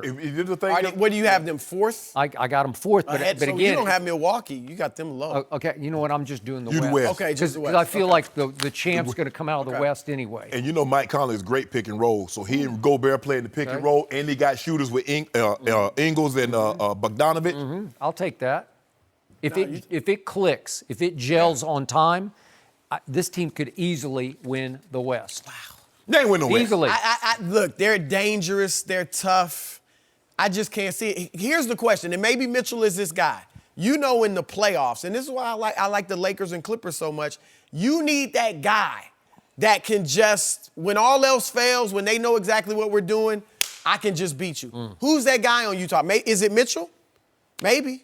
I cannot tell you how many nights I had to root against Mike Conley Jr. when he was a Memphis Grizzly, when I was rooting for my Spurs, because it seemed like every year they faced off somewhere in the conference finals. Yeah. He killed me. I would ask Ernestine, I would just roll on the floor and say, they can't stop him. You want to talk about a clutch shot maker, just a clutch playmaker? He is so most underrated point guard maybe in all my career, where he just doesn't get the accolades because he was stuck in the West. In the West, right. Yeah. Stuck in the West for still a very good team. This is going to be his last hurrah. He's up there in age, but he's perfect for this team. That was one of the key moves of the offseason, and it came early and it came quietly. Well, we got something for Do you? Oh, yeah, O'Brien. Oh, man, you see him getting them shots up at 4-5. Before he head to the set at Warner Brothers, Skip, getting up shots and El Segundo. The man's serious about that biz now. Old video. Ain't no old video. Ain't no old video. It's old. No. It's shrewd to It's post stamped. It's stamped. That's why. Is it? Yep. I didn't see any stamp on it. Excellent points all the way around. Chris, we're going to get you to hang with us for one more segment.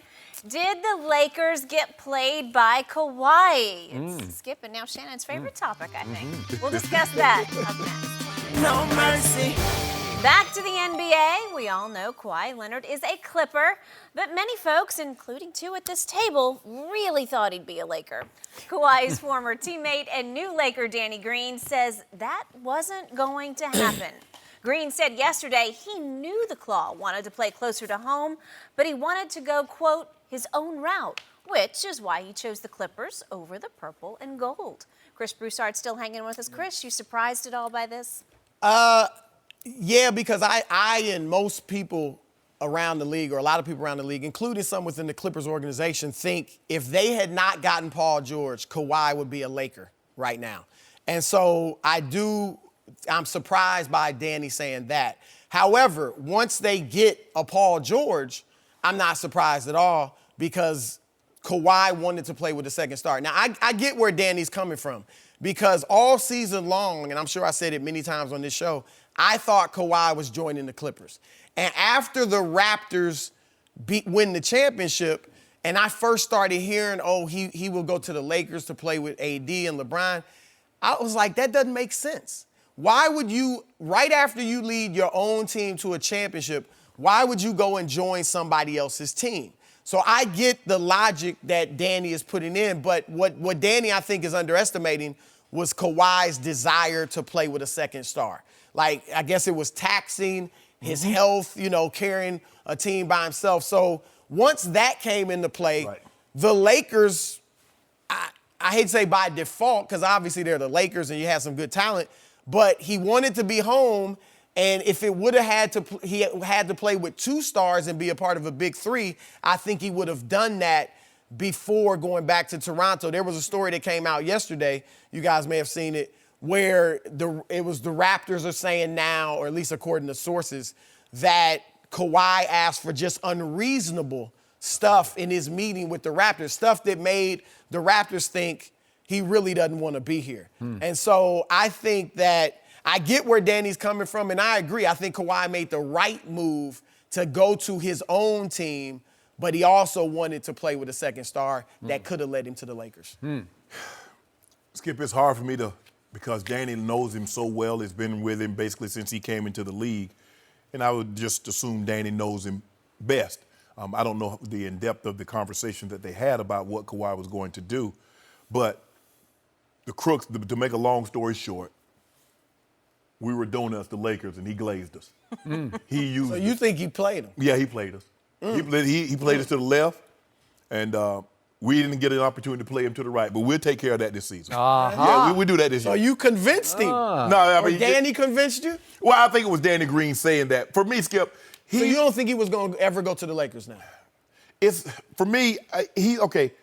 How do you leave a situation where you're the guy? I mean, clearly he was the guy in Toronto, and then all of a sudden, maybe if it was just LeBron, okay, but LeBron and AD. So Yeah, you could get lost. yeah, and even going to LeBron, he knew playing with LeBron, no matter what he did, it was still going to be LeBron. He's not trumping LeBron, and so for me, I go back and forth. I was like, man, maybe it was because I wanted him to join the Lakers. that I let my wants blind me from my logic. And whatever all of a sudden, like, Shannon, really? You actually think Kawhi gonna come and team up, But I just wanted him so bad, Skip. I just wanted it to be true so bad. You want it. The good-looking girl in high school, she really couldn't love you, possibly. But you just hope, like, she gonna ask me to the prom. I know she gonna ask me. Damn it, she didn't ask me to the prom. And that's what happened, Skip Bayless. They don't ask you, you have to ask them. No, they got that. I'm the guy. Old Big Chateau. Oh, I get it. I ain't go, Skip. I ain't go to the prom. Okay. You did go to the prom? I didn't go when I was in high school. I was dating a girl that was younger, and so when it came to her turn. But when my junior, senior year, no, I didn't go. You didn't go because you were dating a younger girl? No. I was running track. Coach Hall said, I can schedule a track meet on prom. Noble sports reasons. Yeah, I got to get there. Going to the prom. Track meet on the prom? Prom wasn't going to get me to where I needed to go, Chris. You can do both. No, the track meet was out of town. Oh, well, okay. None of the track team went to the prom? Some of them, but that wasn't no shade. Just say you didn't have a date, man. Oh, I had Come a on, date. You didn't go to college to run track. No. But the thing was, my brother didn't go to the prom, so I had to keep the tradition. So he didn't go, so I wasn't going. Maybe you couldn't get a date. I don't know. That's what it sounded like. That's really what it sounded like. He was waiting for somebody to ask him. So let's get this straight. Danny Green is saying there was no way from the start that his guy, number 2, was going to play with LeBron James. No way he was going to go, to quote Danny, his own route. Right. So he says he knew that from the start.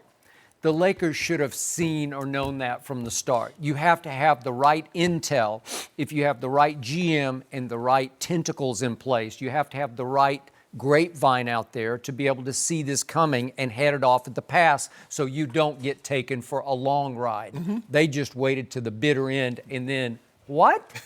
You got left high and dry. He scrambled, did a really nice job, but you have to see that coming. So do you think if they don't get Paul George, where's Kawhi? He's going to Toronto, according to Danny Back to Green. Toronto. And this is the guy who's been carrying number 2's bags for about Man, 7 years. No, I mean, they were like joined at the hip. They're tight. Except here's the greatest irony of all these quotes. You realize that Danny is saying, I kept calling him every day. Now? And guess why he was calling him? Because he definitely didn't want number 2 to go to the Lakers because that would have taken him out of commission. Yep. That would have sent him to Dallas. He wanted to go to Tinseltown. Right. He wanted to go play for LeBron's team. Danny did, but not number 2, right? So there's a conflict of interest here. Then allow me to say one thing, because I've been hearing from a lot of people around the NBA, because I've been covering this league for a long time, and you'll appreciate this. They all tell me, you're being too hard on number 2 as far as the master manipulation. Everybody says it was all Uncle Dennis. You've been close to this story, but everybody blames Uncle Dennis for taking the Lakers for a ride, taking everybody for a ride, taking the media for a ride. They say it's all his fault. And that a number of owners are very upset with the way he did dirty dealing business, like he was the one, and that the unreasonable demands all came from him. Some of them were personal demands on his part, and that they want to do something about it, like it's going to come up at the next league meeting. Really? Okay, it was that bad that enough other owners were turned off by how this all was played out. So again, maybe I am being too hard, but in the end, Number two's a grown man. You know, like he's got to have a big say in this. I don't think he's just saying, tell me where to. Agents or not, at the end of the day, the client has the power because it's ultimately your decision. And here's what I'd say, Uncle Dennis.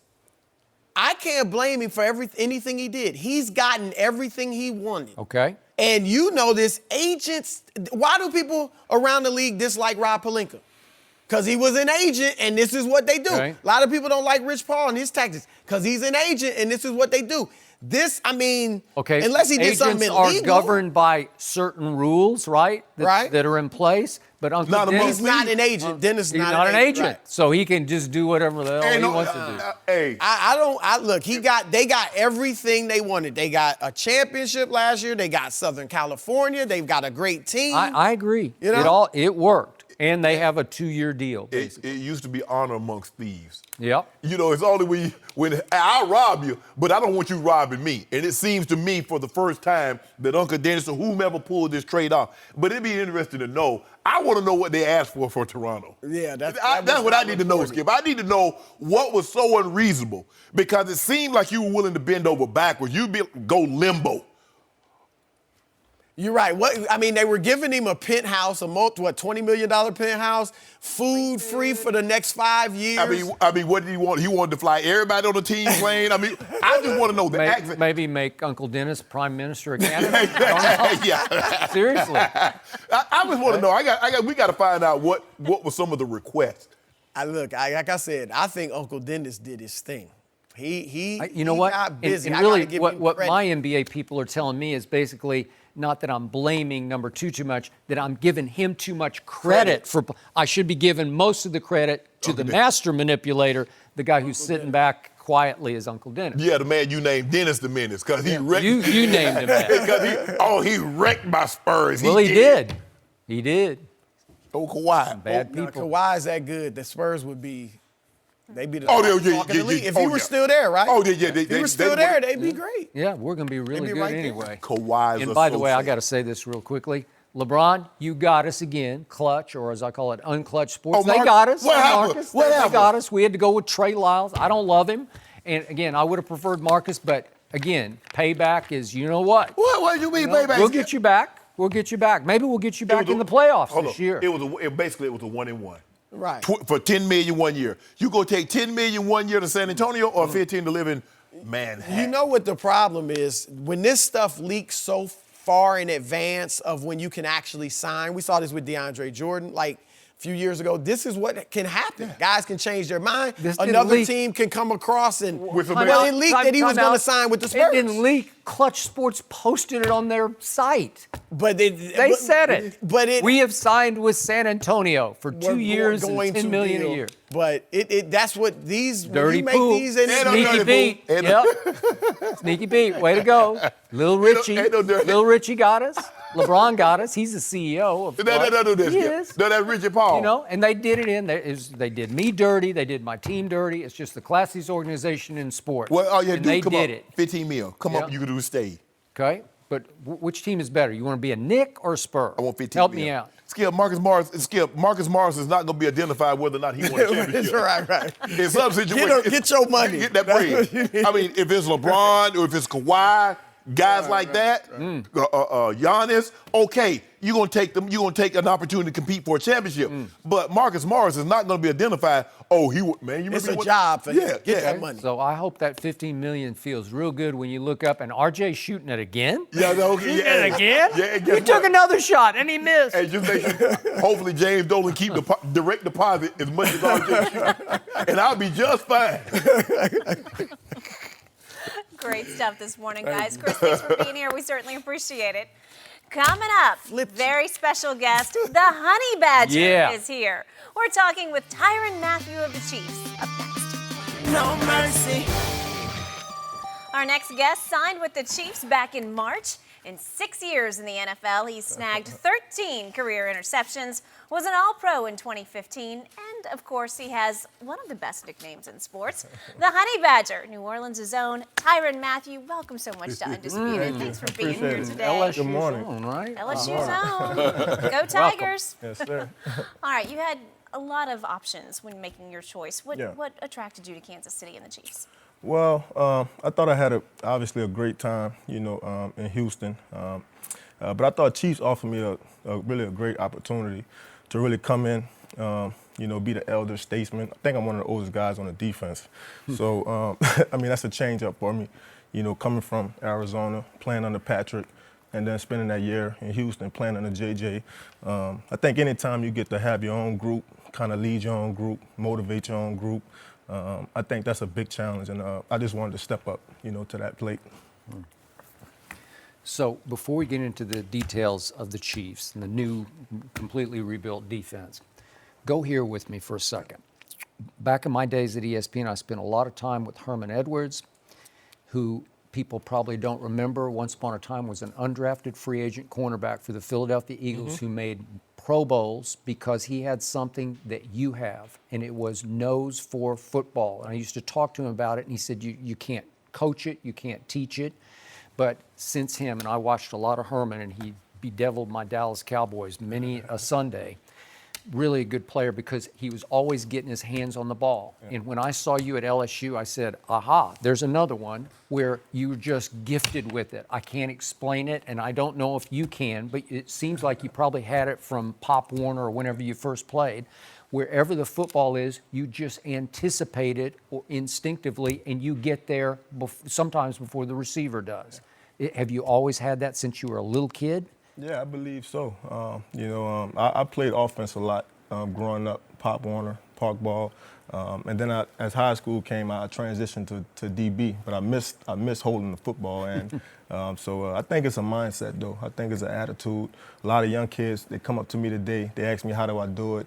And I just tell them, I study a lot of film, I anticipate plays, but at the end of the day, I truly want to be where the football is, So I think that's really, what separates me. Hence the nickname Honey Badger, because every time I turned on your LSU games, it was just, you were just wreaking havoc. Yes, You're sir. just all over the field. And do you think you can do it off film study, or is it more in your psyche, I can feel it before they feel it? Yeah, I think it's more mental, than anything. Okay. Yeah. I happen to know went a lot against the safety position, and I think I would rate you as probably the best safety because you can do something that not very many safeties can do. Right. You can play the hole, you can come in the box, but I think where you add the most bang for the buck is that you can cover the slot. Yeah. Explain the difference in all three, because all three offer a very unique perspective. Right. Playing that slot, that guy can go anywhere on the field. Right. I think that's the toughest position. Everybody says the island, but I think it's the slot because he can go across the field, he can go in and out, he can go up the field. Right. Explain the differences, and when you study tape, because each guy is different that you could possibly be going against. Right. I think anytime you're playing in the slot, you realize that the receiver has a two-way go. Right. Most of those guys are primary options if they don't have a Julio Jones, lining up outside. Mm-hmm. And I think, playing inside, you have to have a real mindness of what everybody's doing on the defense. Right. Not only what your responsibility is, but you got to know where your help is. You got to know what the linebackers are doing. You got to know where your run fit is. So I think it takes more, cerebralness to really, play in the slot versus, playing in the box or, playing high. Right. Yeah. Because they're also trying to rub you off. They're trying to rub you into your guy, rub you off, and their guy rub you off into the official. Right. How do you dodge that? Because there's a lot of traffic going on in there. But you can't get so caught up like I might run into the back or I might run into his guy and get picked, but you still have that guy. Yeah, I think you always, every time I line up, I always try to take a pre-snap. Splits, wide receiver splits. Okay. Running back, where is he looking at? Quarterback, who's he looking at? Down in distance. Down in distance, personnel. Mm-hmm. And I think it kind of helps you get a jump start on, what play you could possibly get. Right. And so I think anytime you play in that position, obviously you got to, be dialed in, be tuned in, and you got to communicate too as well. I think a lot of people don't realize how much, the slot corner, he has to talk and communicate with his linebackers and his safeties. How much better will Kansas City's defense be now? I think we'll be a lot better, and you better be. Yeah, right. You got to live up to that offense, right? And I think we got a great challenge ahead. And I told our group, this is going to be a tough hill to climb.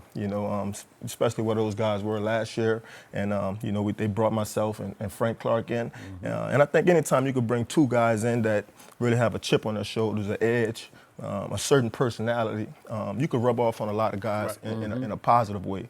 And I think that's why they brought me in Kansas City. For one, was to really kind of raise the tide of everybody around me. And so it's going to be a fun season. And I think we can't get caught up into what the offense is doing. I think most teams I've played on, I've always been a big brother. So it's going to be different. Being a little brother. That's true. So obviously that defense in the fourth quarter and overtime of the AFC title game at Kansas City got Brady'd because he just took the game over as he is wont to do. Do you believe if you and Frank had been there last year, it would have been different in the fourth quarter and overtime? Well, I like to hope. I like to think so. I think Tom Brady is one of the greatest competitors, of all time. Really, I think he has a great, mind for what the defense is doing. Where his receivers are, who to throw the ball to in coverage. But I think anytime you could get pressure on them and then you could communicate well in the back end, I think you always give yourself a chance to. You did pick him at Foxborough in the opener last year. Yeah, I don't really count that one. You don't? It was a tip. You want to pick him clean, I want to pick him clean. I want to jump in Okay. front of something, All right. But I'll take it. Okay. So what is the secret to defeating him? How do you do it? What's the approach that you would take that others aren't able to take? Well, I think you got to be able to really play man-to-man on the back end. Yep. And then you have to find a way to generate pressure. And it's funny because I think the last team that was really able to do that was the New York Giants, maybe that was 10 years ago or so. That was a long time ago. But that D coordinator is with us now. Yeah. So, Spags. So I think it comes Now, full circle. Wade put that thing on him with the Broncos. He did. Yeah, he did. Yeah, he did. But see, like you said, you got to be able to generate it with four-man pressure. Right. Because you don't want to sacrifice your back end, because the more you sacrifice, he'll find the guy. He'll find the guy, If you can get, they had DeMarcus and they had Vaughn and they had Malik and Wolf push collapse. You got to get pressure on the interior. Yes, sir. Because if you don't, he'll step up. Yeah. So you got to collapse the pocket and force him to go laterally because he doesn't want to throw the ball on the move. He's not like my homeboy. He's not like Aaron Rodgers. You're going to get that pressure on him. So is Brady, does he camouflage better? Does he trick you with his eyes better than others do? Yeah, I mean, I think he's everything, you want in a quarterback. I played against him last year in Houston, and it was a tight ball game, but it just seemed like he knew where his receivers were, when they were going to be there. And he understands every coverage. I mean, you can't disguise a coverage and he not know what you're in. So really, you have to generate that pressure. And you got to lock up on the back end. Okay, so let's talk about a team I love, another team you played last year in Houston. That would be the Dallas Cowboys. Okay.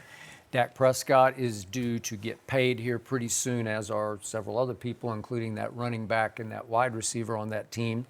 How good is Dak Prescott in your eyes? How would he rank in your eyes? I think he's a baller. I got a lot of respect for him. You asked me to compare him to Pat Mahomes and Aaron Rodgers. I don't think he's there yet. But not there yet. I do think he's a ball player. And I think the more weapons that they get around him, the more comfortable he gets in that system. I think he'll just, obviously continue to flourish. But I think if you take Ezekiel Elliott out of the picture, I think he'll still be a ball player. I think he'll use his legs more. I think he'll be more confident. And okay, you remember you saw him maybe at his worst last year. I think it was Game 5 at Houston. It went all the way to overtime, and finally Deshaun hit DeAndre Hopkins, who got loose for about 49 yards, and that was it. Right. But Dak did not have a good game, but Dak did not have a number one wideout that game. He did not have Amari Cooper yet. Yeah. So once Amari arrived, they took off. They went 7-1 down the backside of the season. You didn't have to deal with them then. Right. So you don't think a number one helped him become a much better player? Absolutely. I think anytime a quarterback has a guy that he can trust, he can believe in, a guy that he knows can win his matchups, I think any quarterback could really, be more confident and really try to exploit the defense better. But you know what the number one is? 2-1. Tell the truth. Honey, tell the truth, Tyrann. Tell the truth. Yeah. I think 2-1 is where that bread's butter. You just call him Honey? Honey badger. Yeah, I think Zeke is tough. I think Zeke gives that offense an identity. He is. Yeah, absolutely. Okay. Just watch. My guy's going to be a Pro Bowl quarterback next year, and they are going to win the NFC. Over who? Name them. Aaron Rodgers, did Aaron Rodgers retire? Whatever happened to Aaron Rodgers? Did he I don't retire? know. What happened to him? Oh, he'll make you eat those words. Really? Yeah. Well, he was making his own They team walk eat into- those words last year. Walk it to him. Is Who Wentz won- going somewhere? Who won the division last year? I think Dallas won it, and they beat Philly twice last year. That was after Amari arrived, and I he want you to have actually that same had no energy. luck. I always have it. Have that And I same will have energy. it. I'm gonna have that same I'm gonna energy. have you that know. same energy. I want to know what energy the Kansas City Chiefs will have next year, because should they be favored over Tom Brady's group next year? Well, I think the Patriots, they've done such a great job, coming off a Super Bowl this year. I think naturally they should be the favorites, but I think the Chiefs are coming. I think, Patrick Mahomes and how he plays, just spending the offseason in Kansas City. They got a young group. Like I said, I'm one of the oldest players on the team, which is crazy. So I think we're right where we need to be at, and I think anytime you have a great quarterback, it makes things a lot easier for everybody in the So organization. you think you can win the AFC Championship game at Foxborough?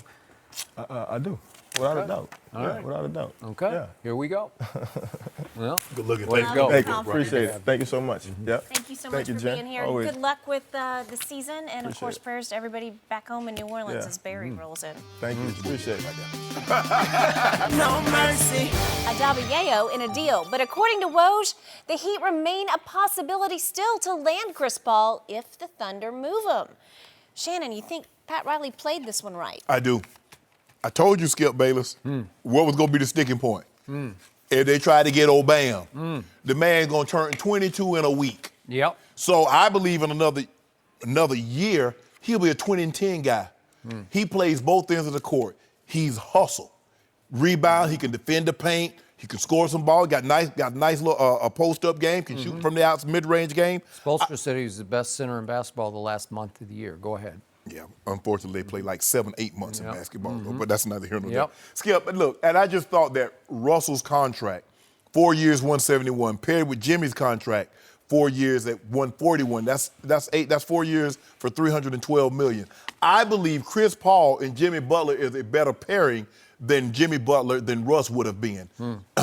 Now, you're going to lose Dragic, who's in the last year of his contract. I think James Jones and Kelly Olynyk, they have player option. They have this year and a player option coming up. So if you want Dragic, you want Olynyk, you want James Johnson, maybe Justice Winslow, okay, have at it. But you're not getting Bam. I don't know this kid. I guess this Herrero. I guess he just Hero. Tyler Hero. Yeah. He has been playing really well, I guess, in the summer league. And it's like he was not an option. But I knew Bam was not going to be included in any deal. I think Pat Riley, because guess what, Skip? He's gonna get a point guard, a better fit at point guard for Jimmy Butler than what Russ would have been. And you're talking about Chris Paul. Yes, Chris Paul. Okay. I believe they're going to get this deal. They'll get this done. Okay. Both teams are motivated to get a deal done. Chris doesn't want to be there. He wants to go to someone that at least makes him think he's on a contender. They're not contending for anything except picks at OKC. So, I'm a big Pat Riley fan. I've known him for a long, long time, since he was the first and second year coach of the Los Angeles Lakers, coming out of the broadcast booth. And one time a draft pick of my Dallas Cowboys, if you believe it or not. But the point is that this is the first time I've really been disappointed in him, because I thought he was going to pull this off. They have not been down in Miami relevant since LeBron went home. Am I right? You're absolutely not correct. relevant.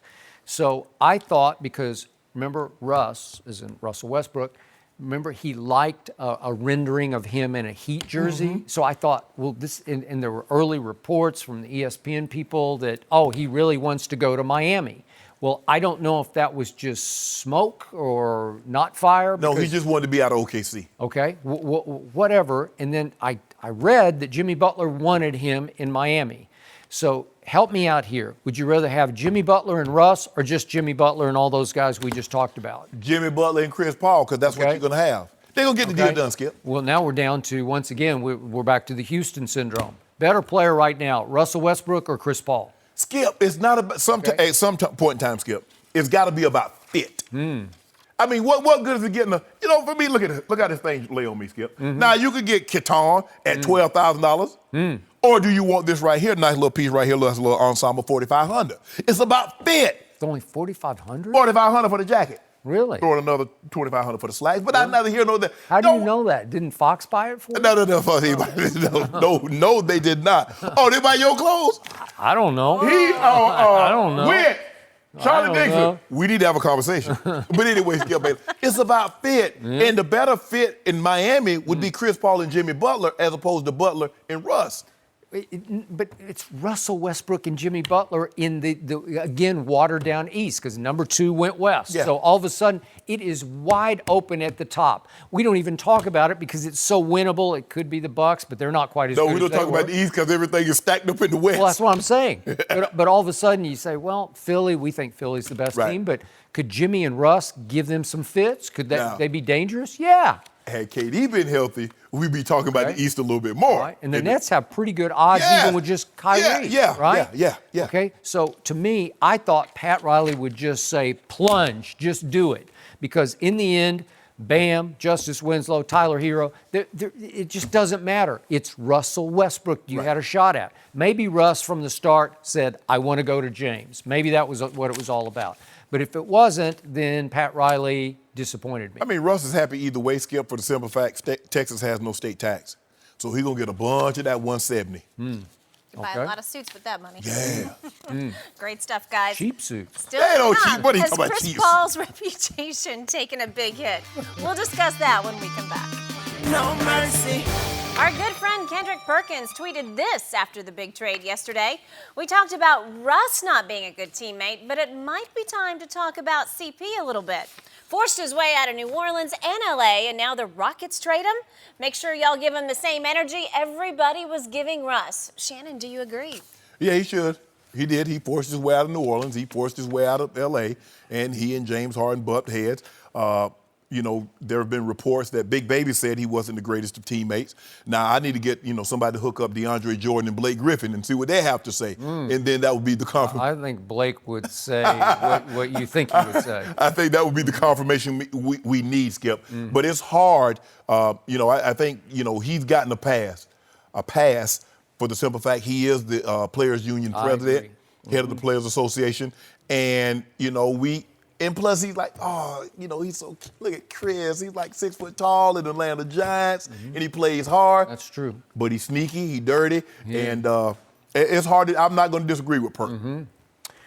I agree with you. I think he's always gotten a pass because I don't think he's been just good as the president of the Players Association. I think he's been great. Yes. I think he's done great work for a long time, and it takes a lot of his time and energy to do that the right way. Right. So I'm going to give all that up to him. But he's borderline dirty, and he crosses the line into dirty on a regular basis. Yeah. It's hard for me to respect that. And then wherever he goes, he clashed with Blake Griffin, and then he really clashed with James Harden. He's difficult to play with and live with in a different way than Russell is. Russell's all about just, I'm going to run through the brick wall with the basketball, whether you like it or not. Right. But I think off the court, Russ is sweetheart. Yeah. I mean, by all accounts, the players just love playing with him, living with him. I don't think they love living with Chris. Skip, the common denominator in New Orleans and L.A. and Houston has been one guy. James Harden was not in L.A. He was not in New Orleans. No. Some of these other guys were not at the locale that Chris Paul was. So at some point, something's going on that either he wants out or they're happy to oblige him and get him out. You just said that better fit in Miami is Chris Paul and Jimmy Butler. Good luck with that. Maybe there's a clash on the way there. Well, he go to 4 team and he gets up out of there. No, it's all on him. It's all yeah. over. You can't go to 4 different destinations and talk about the food bad. Nah, bruh, you got bad taste buds. Yep, that is true. Never bad in New Orleans. All right, that's it for us. Right now, Colin tells you why the Houston Rockets just made a big mistake. No mercy. Thank you for listening to the Undisputed Podcast. I'm Jenny Taft. Keep an eye out for the weekend edition of the podcast tomorrow morning, featuring this week's best segments. Have a great weekend, everyone. Fox Sports 1 of 1.